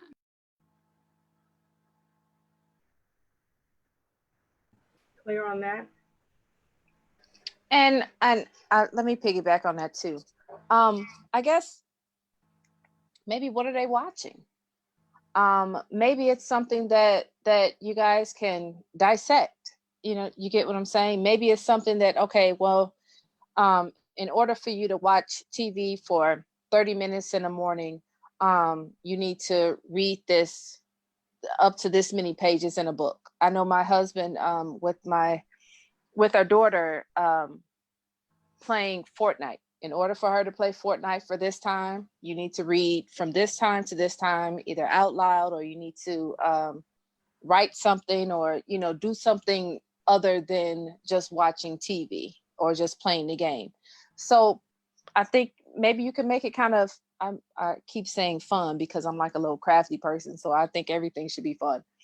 But make it fun for them, or make it kind of challenging, or you know, it all depends. What are you watching? If you're watching cartoons, hey, what would you think what would you do to make the next season better? Or what character do you think that's missing? Or what do you think the environment should be for, you know, the next upcoming season? You know, so you can turn it into a learning experience without it just being so rigid. I totally agree with what Winnie and Sophia said. I used to be that parent, like, no, you cannot watch TV first thing in the morning. And I am not a morning person at all. I thrive best when the sun goes down. But so I have children who wake up super early in the morning. Like today, I think all 4 of my children were up at about 5 this morning. Obviously I went back to sleep because those are just not my hours. But when I came out of my room, the house was lively, and this one, had the TV on and they were watching this, and I was like, okay, what are you watching? Yes, you can watch PBS after you have brushed your teeth, you've washed your face, you've made your bed. Have you eaten anything? Did you cook something? Or, you know what I'm saying? Like, for me, it's, I'm okay with you doing that, but did you read? Or, I'll walk out of my room and one child would say, Mom, I already did my math, I already did my reading, I'm watching something. I can't say anything. You've been up since 5 and you've handled business. Go ahead, enjoy. And so I think that like we put a fire stick in our boys' room, and we gave it to them and we said, this is what we're doing, and we are giving you an opportunity to show us that we can trust you. And so our rules because we speak often about them. And so it's your job to show me that you are responsible enough. We've already put your education in your hands, so you know what's expected of you. If you want to keep this, then you have to operate in such a way that allows you to keep it. And so no TV, if your rule is no TV in the morning, it's no TV in the morning. And it's something that we have to constantly put into our children. We're training them to be who they are. So if that's your rule, then that's your rule. My rule is I don't want to hear any TV until X, Y, and Z is done. So you set your parameters and you stick to them and you be consistent about them. And if they break the rules, then you go back over them. And it's a constant conversation. No one way is the right way. We just have to find out which way works for us. But can I add this also, that sometimes children operate differently from us. Like I said, I have a child who is an early morning person. I'm a late night person. So we operate differently. And so I've had to adjust what he can do, because just because it doesn't work for me doesn't mean that it doesn't work for him.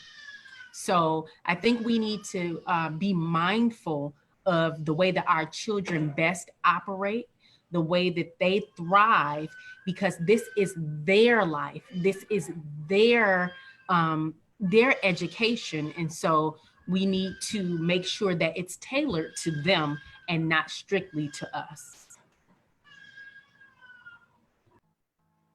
That's good.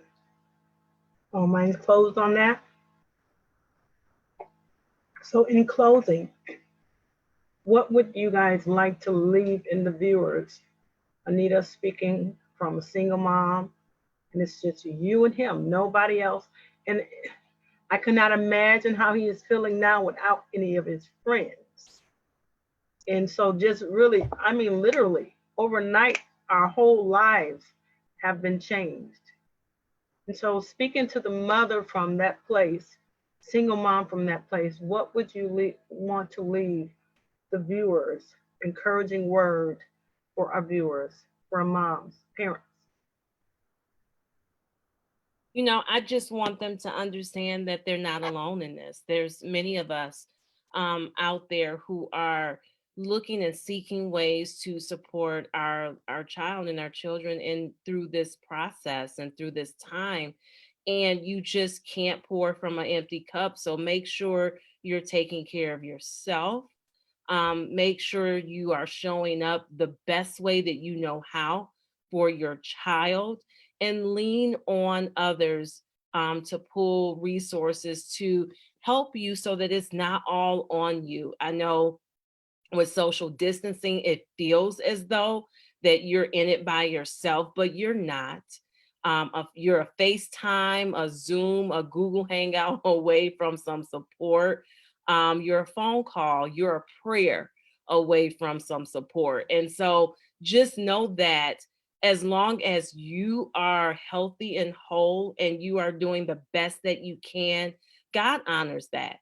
He honors that, and he will support you and direct that path forward for your child. So just stay encouraged, be encouraged, encourage yourself, please. And so in this time, oftentimes we wait for a word from someone else to give us hope and to give us direction, but know that you can encourage yourself, and it is good, and it is very good. So I just want to tell all the mothers out there, and even single dads, I don't want to be exclusive to that, because that's a genre that's growing as well. Be encouraged, stay encouraged, and show up to be the best parent that you know how to be. Social emotional needs first, and then academics. Make sure your child know that they are loved, know that they are protected, they're cared for, and that you will do and be the best person for them to protect them. That's good. Anyone else want to share? And two, what roles as wives, what roles do your husband play in supporting you? And so even if that's, you can speak to a wife there, of even including him in the support, especially with the conversation. Of course, I'm sure the husbands have talked about it, but what roles could they even ask their husbands for support in this with children? For mothers who worked and are now home. So in closing. So in closing, I would say that there's a lot of stress that we're all experiencing, and my husband does not like to see me stressed. I'm a get her done type of person, and I'm trying to raise get her done type of children, and it's not always happening. And so my husband is very supportive in like we had conversations before we got married of how of what we believe, to make sure that we were on the same page. And one thing that we agree on is that although we are home and I am the primary caretaker, educator, and things like that, that our children play an important role in our home. And by that, we have this teach them everything theory. Like I said, all of my children cook, with the exception of the baby. All of my children cook, all of my children clean, all of them participate in the home life. Everyone plays a role. And so wife and mom who is now home, possibly working or not working, and you're preparing 3 meals a day and possibly snacks and things like that. This is a great time to get your children involved in the kitchen, to get your children involved in the cleaning, because these life skills are a part, they're a part of the homeschooling, they're a part of education in general.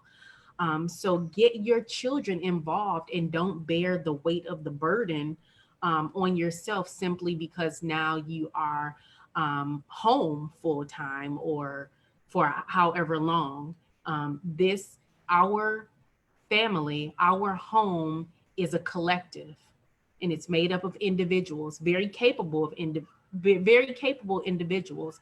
So even that toddler who may not be able to wash dishes can pick up his or her clothes and toys.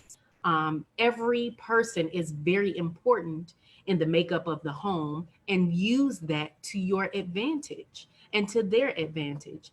And that way we can lift the stress off, and we can have more peaceful and more loving homes, because we don't have to, as the adults, bear the burden of everything on ourselves. Yeah, I agree. I think that's so true. And I think when we let people know what the expectations are, we're not secretly harboring anger and resentment from carrying everything on our own. You know, if you're a single mom and you're like, well, I wonder why, you know, grandma didn't call today. It's easy. It's easy. It might be let her know what would help you. You know, I think across the board, I just feel like when you're honest up front and when you're honest with yourself, I keep thinking this, why didn't so-and-so call me? You know, like when you're honest with yourself, rather than just silently being abused by your mind and then putting people in these indivisible jails. You know, like our mind is silently accusing people, and then we are invisibly putting them in jail and isolating ourselves to our own, you know, we're alone, which is exactly where darkness loves us to be, by ourselves. And what happened is it all happened invisible. There's really no proof that nobody did anything. And if we had reached out, they would have helped us. But I think what Anita said, encouraging yourself. You know, we had a couple days ago, I'd gone up to the hospital for the prayer vigil. On our way home, John was behind me in traffic. We were stopped for construction on a highway. A young man plowed into both of our cars, totaled them both, and has no insurance. And I sat there, we just got the call that he was not insured and both of our cars are totaled. So I sat there and I start hearing this the invisible accuser, you know how, now you're sitting here, you know, what are you going to do now? But once you recognize this invisible accusation, you then have the power to encourage yourself and to look back at your history and you say, listen, God has never failed me. God has never left me out to dry. God has taken every single thing and he has lined it up for my good. He has never abandoned me in the middle of the story. He has never let a goofball make my life the end. He just used it as a launching point into the beginning, and nothing is wasted. When I am sitting here alone, and I hear that invisible guy coming to try to bring division into my mind, I'm going to pull the curtain back and I'm going to encourage myself and I'm going to invite people in. Come and help me. Help me with the dishes. Help me with the phone call. You know, I feel like she's really good at X, Y, and Z. Instead of being mad at someone who's really good at teaching cooking, for example, because I'm terrible at it. Now I know somebody who I can call and say, you know, rather than resenting her skill, I can use it, because the darkness likes to make us resent other people's gifts rather than grabbing hands and saying, okay, great. Now I can learn how to cook a muffin. This is good news, you know, or now I can contact the school system. I'm not an isolated homeschool mom. People do like me. I know Anita, I'm calling her. And so rather than seeing all this, you know, invisible breakdown, we just see it as opportunities to link hands with people and invite them in and say, I need you. Your husband, hey, I'm fixing to lose my mind. I need to go in the bathtub and just sit there for like, I don't know, and stare at the wall. But I'm going to lock the door. Don't knock on it. You know, like, but you have to tell people. Yeah. They cannot read your mind. They're not supposed to. Okay. Are you sure that's it?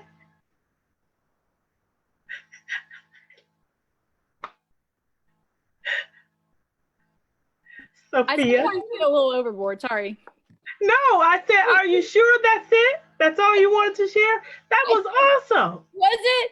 Girl, I never thought of any of that, but I think whenever you begin to start disarming lies and you start recognizing them, it becomes this network that you thought, you know, that everybody else was bad. And then you start realizing, Winnie, they just didn't know.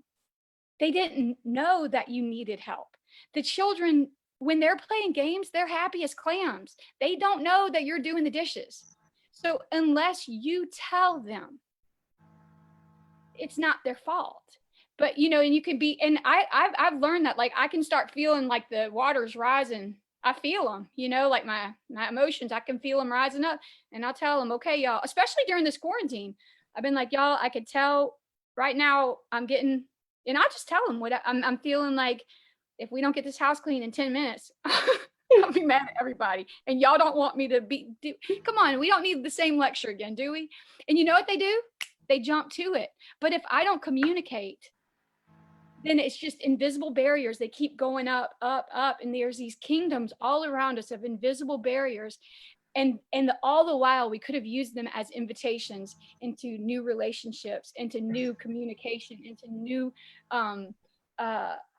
agreements, rather than boundaries and walls. I think anyway, so I'm just glad, because see, now I'm gonna be calling Miss Fudge for her recipes. I got Miss Sophia for my fun list, so anyway, I've just really enjoyed it. So I feel like I've learned a lot, but I'm excited to realize that none of it's wasted. And when we take every opportunity, and we, instead of taking it on, I did read one time that every good movie we've seen, it has a plot that we see coming out in front of us, but what we don't see is the subplot. We don't see what's going on underneath. And that's what creates the best movies, is these surprise endings. And so won the lottery and then found the husband at the candy shop, or how all those endings are, but it's not the plot. We focus on the plot, and we don't give enough credit to what God is doing in the subplot.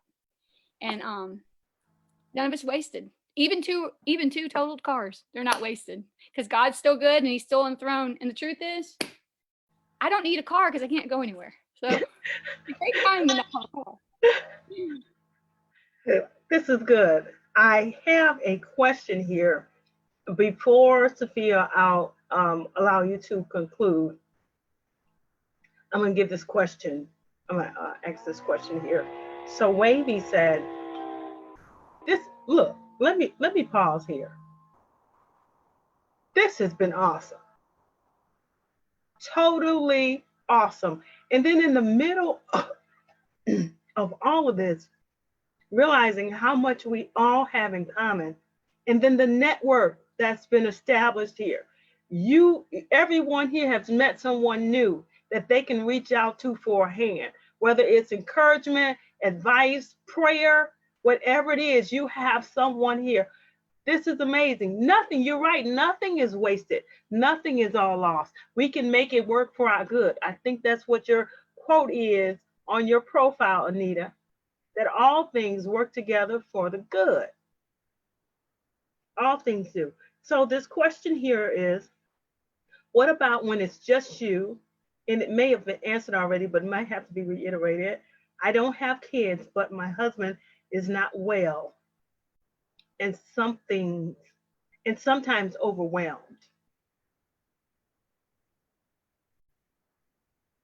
What about when it's you, just you? I don't have kids, but my husband is not well, and sometimes I'm overwhelmed.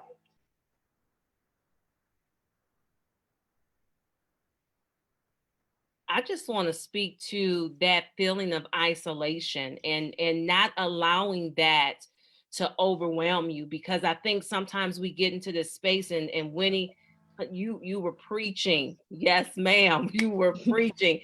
You get into this space, and that's where darkness comes, is when it's separation and isolation, and you just feel like it's only me and nobody understands, and I'm in it alone. But I just want to encourage you to know that there's other people that you can connect with who can help you from a distance. And maybe they can't come physically, but they can speak life into your situation. They can speak life into you to build you up, to give you the strength to go forward. So just don't allow the enemy to disconnect you from those sources that feed into your life stream. So there's people, I'm sure, that you can identify that when you leave their presence and leave their conversation, you feel better. You feel more optimistic. You feel positive. Those are the people you need to grasp onto now, so that you can just say, hey, look, sis, I just need a phone conversation. Can I have 2 minutes of your time? And let them know what you're dealing with. To Winnie's point, we're not honest enough with people to let them know what we're dealing with, because I know if you are honest enough to say what your struggle is, other people may rise to that occasion to come forth and help. So just don't allow darkness to sink in. Don't allow isolation to sink in, and start looking to connect with people, especially when you don't feel like it. There may come a point where you say, well, I don't want to talk to anybody. That's the time that you need to talk to somebody, because they can then give you a life support to say, You got this. You got this. Take one step forward and know that because you are doing the work that has been crafted for you, you have a system of support that will speak life to you. So don't get discouraged. Don't give up. Seek and look around you who you can connect with so that they can speak life to you. Because we all, I didn't mean to get preachy, but I just feel like I need to say this. When you think about Abraham, when he was there on the mount and he got tired and they were fighting battles, and his job, and I don't think it was Abraham now that I'm thinking about it, but it was somebody's job, maybe it was Abraham, to hold up the staff the entire time. Speak to me, Winnie. Who was it? Moses. It was Moses. Moses. That's why it wasn't flowing. It was Moses' job to hold up his staff. And as long as his staff was held up, they were winning. But he got tired. And so he had people come on either side of him to hold his arms up. You may need someone to come hold your arms up, and virtually they can. So let it be known that I am growing tired, I am growing weak, and I need a support to help me through this. Don't allow the enemy to embarrass you with that, to make you fearful in saying that. Say what you need and allow people to come and aid you during that time. And just right on the back of that, I know the Bible teaches us that praise shuts the mouth of the enemy, and praise shuts the accuser down. And when you, instead of coming into agreement with what he say about her, when you come into agreement about what God says, I'm telling you, it releases an anointing. And I have felt it during this whole time. You know, it's easy to get kind of whenever we've been in the regular world prior to this. I mean, you know, I got a bad sense of humor. Sometimes I tease people, and you know, I'm not a perfect person. So sometimes I want to laugh, you know, but I can tell you, I have gotten a different side has gotten a hold during this season, because sometimes even in the jokes, and even when we have real good friends and we kind of tease people, that's the accuser. And he enjoys that. Yeah. Back and forth. And well, you know, I noticed one thing, she didn't call me, and she knew that I was, you know, whatever. And it hurt, because the truth is we're real people and our feelings do get hurt. But rather than coming into agreement with the enemy and accusing someone, when we begin to say, hey, that hurt my feelings, and maybe they should have done X, Y, and Z, but you know what? I'm gonna put some music. I think there's a Facebook page called Praise on Your Porch, and it is amazing because anybody can put up any praise that they want to all day long, and some of it is so bad.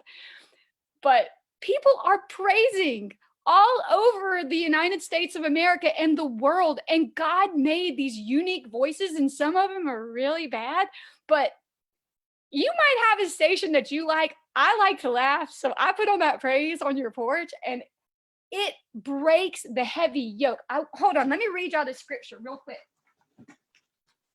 Oh, you're gonna love it. It's Psalm 140, and it changed my life last week. Oh, you're gonna love it. Psalm 149, he says, the godly lovers, I'm going to skip kind of through it. The godly lovers, this is for you, feeling lonely by yourself. For you, if you're overwhelmed, this is equipment for the lonely. It says, the godly lovers triumph in the glory of God, and their joyful praises will rise even when others sleep. God's high and holy praises fill their mouths, and their shouted praises are their weapons of war. These warring weapons will bring vengeance on every opposing force. Praise-filled warriors will enforce his rule. And a lot of times I think we just don't give credit to praise. And I know this isn't about education, but this is about our soul. And if we do not have a soul that is on fire, we could become subject to every single invisible attack. But when we begin to come into agreement and say, listen, I feel lonely. Hey, look, and the truth is, I have been mistreated. I'm sure you have too in your real life, you know, but I know that God made me for a purpose and he made me with a destiny, and I'm going to come into agreement, and I'm not going to fight with my sister. I'm not going to fight over that right now, because I am going to line up with the word of God. And you know what? He causes things to just start shifting, and he causes the things that were coming against you to break, and they have zero power. So to answer that question, if you're feeling lonely, reach out. But I will turn on, I got a couple channels that I turn on. I turn on some high praise. What is that? Shekinah glory. I love that. Look, that's my kind of praise right there. All right, that's all. Praise need to go up here, y'all. Look.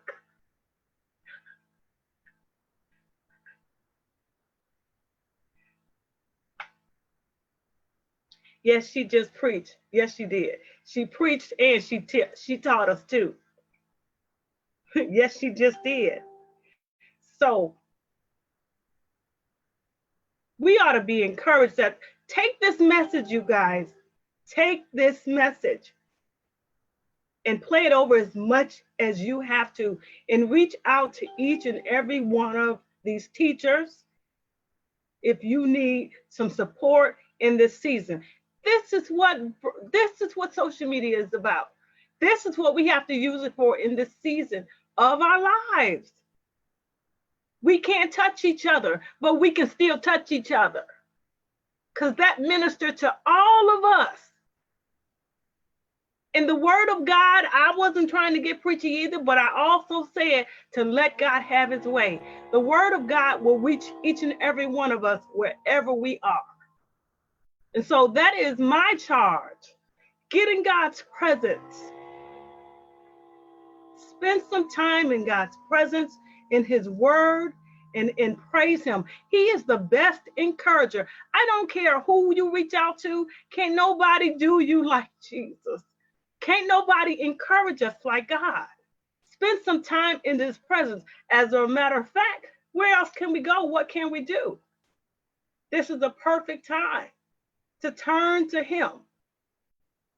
The Bible says he is a present help in the time of trouble, that he is always with us. He will never forsake us. He will never leave us.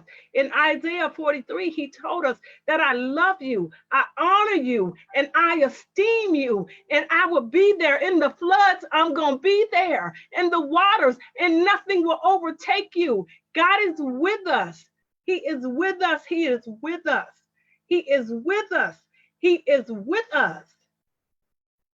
I encourage every parent, every household, he is with us. Use social media to network with some women or some men who know how to get you to him.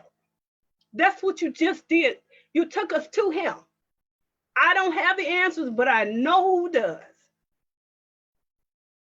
God does. I thank each and every one of you for your impartation on today. This has been powerful. Receive this message, you guys. Moms, you're not alone. We're all experiencing this together. All of us are. You're not alone. You're not alone. And be patient with yourself. Be honest with yourself. Tell your children, today is just not a good day. I might need a timeout. You're talking about your children needing a timeout. I'm tripping today. I've gotten on my own last nerve, especially for those who are perfectionists. You know, you're hard on yourself, and you constantly have to work at it. And you want everybody to think the way you do, process the way you do, and everybody is so different. So he's challenging us with patience. He's challenging us.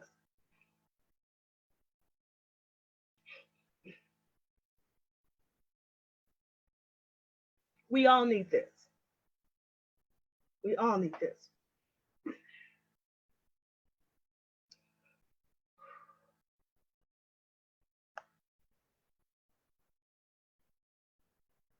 Sophia, I know it's a lot to come behind. Oh man, well there's not really a lot I can say after that. I will say God does everything for a reason. Sometimes I think right now in the midst, like when everything is going on, this is a time when you can get to know your kids, to love your kids, to I think sometimes when we're in life, we go and we do so much all day long. And I know with me, I'm like constantly doing something. I have one project after another. You know, recently I started making masks. So here I am, I'm doing this and doing that. And then my dad and my husband told me, all right, you need to slow down a little bit. Because even in the quarantine, I'm still doing stuff. You get what I'm saying? So then I have to say, okay, let me just take a little time. Let's get to know each other again. Because I think that's kind of what is going on with the parents and the kids. You're getting to know your kids. Because if you're working and your kids are at school, you have a limited time with them before they go to sleep. So you're getting acquainted with your kids. God don't make mistakes. Maybe you need to understand what that teacher was talking about. I'm just sorry, that's just me. I think maybe you can get a better perspective of, oh, this is the teacher wasn't just lying on you. This is what happened. You get what I'm saying? So I think it's a time to just kind of inhale, exhale, love your family. I know my husband, he's like, man, you know, like it's I don't remember the times that we have all just eaten dinner together like this, like so much. You get what I'm saying? And cooking the dinner together and eating it all together, you know, because it's like we were constantly running around. But we're a family. So I think this is a time where God is kind of having us to be a family again, like a true family. And also as far as the homeschooling your kids, first step I would take is to ask your kids, what do they like? What do they like to do? What's their favorite subject? What's their favorite, you know, character? How do they like music? Do they like silence? You know, because it's one, I think one of you guys said it, that we expect everyone to think like us, and they're not going to. Everyone is different. I'm one of those that, you know, I'm kind of like the little whimsical person. I'm going here and there, and sometimes it's hard for me to concentrate. I'll be honest. You get what I'm saying?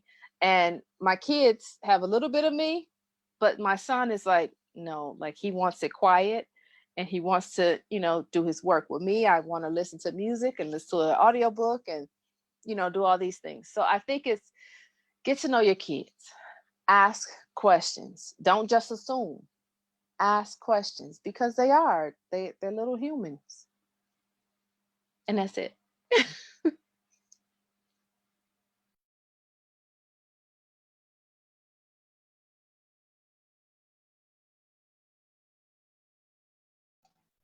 Mrs. Winnie, if you don't mind, would Okay. you please, since God is here with us, his presence is here, I would Yes. love for you to close us out in a prayer. I want Okay. to say this evening, thank you guys, every viewer who has tuned in. Please share this with some mothers, some dads who need this encouragement in this season of Yeah. all of our lives of uncertainty. Yeah. I want to thank special, special thanks to each and every one of you, Carmen, Anita, Winnie, Sophia. Thank you for the challenge that I gave you, as well as Carmen. I challenged them both here, and see, and look what happened. Yes. God met us here. But when we get on one accord with the same goal in mind, with one goal, that's what it takes. Division is a result of two different agendas. Mm-hmm. That's where division comes from. Two different agendas. But when you can get on one accord and everybody's purpose is the same, I didn't know Winnie from Adam. Just met this ago on a phone call, and our hearts connected, our spirits connected. I knew that I had to have you be a part of this. And then the thing about it was, when she began to talk, it was if I had already knew her. It was seamless. The conversation was seamless. Yes. Each and every one of you, I appreciate you. Thank you so much. Thank you so much for being a part. And all of the viewers, thank you. Please share this, get this into the hands of moms and those on your timeline who can use this encouragement in this season. And so, Winnie, I'm going to give it to you to Okay. close us out in prayer. Oh goodness, y'all. Thank y'all. Y'all just, we talked about filling the cup. Y'all just filled my cup. And gosh, Sophia, what you said about God, I could just cry about it. I can't even, but you know, we are raising different people. And I think even more than all, I'm a believer in academics. I come from a family of generations of teachers. So I'm not trying to undervalue education, but I believe we have to understand that we're raising actual people. And if we don't have them, it's like we're sculptors as parents and as friends and as colleagues. You know, God says iron sharpens iron, and this is how God created it, that we could come around each other and help chisel out little pieces and add little shapes and add neat little designs. And so I'm just thrilled. I really appreciate you, Betty, for inviting me to be a part. And I just, my heart is just so full. It's so fun to find people who just have the same, me and my friends call them kindred spirits, you know, like they're enmeshed, you know, because that's what God looks like. I think he's a feeling, you know. I think he's more than a feeling, but I think you can feel him. And how amazing that even during the quarantine, we can feel him in our home. So offer still stands. If you ever get to Louisiana, you know, yeah, I'll meet you somewhere. But I'm going to go ahead and close. And I just really felt that. I felt like our praise shuts the mouth of the enemy. And it every single time when we start feeling that darkness try to enclose us or something real bizarre happening, I think we recognize it as an opportunity to praise God and to look at his history, say, hold on, God, let's get these books out. So Father, we just come to you right now. Father, I thank you that you've heard every single cry of our heart, our whole life. Lord, and before we were even born, you had it penciled out, and you knew that this day would come. You knew that this day would come where I would meet these ladies, and that these ladies would meet me, and that these people would be touched through Zoom or through Facebook or through all these ways that years ago we couldn't have even imagined. We thank you that you know this story from the end all the way to the beginning, and we love you and we honor you, and we ask that these seeds that were planted today, Lord, that you would cause them to grow, Lord, that we would raise a mighty generation.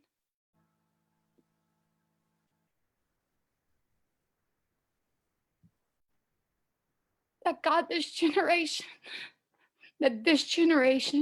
would be a generation who knows you, who's experienced you, who's seen you, God, and not because they've had the perfect parents, but because they had parents who honored you, God, and who invited you in, even to our weaknesses and into our vulnerabilities and to the areas where we just don't cut it. Lord, we ask that you would fill every place, God, every woman, every home, every marriage, every family, to the grandparents and the great grandparents. Lord, we ask that your blessing would go before them and behind them and beside them and inside of them, that Lord, in their comings and in their goings, that you would be with them, that they would know you as Emmanuel, God. And even as we celebrate Easter, God, that it would be a new experience. Lord, I pray that your church would never be the same.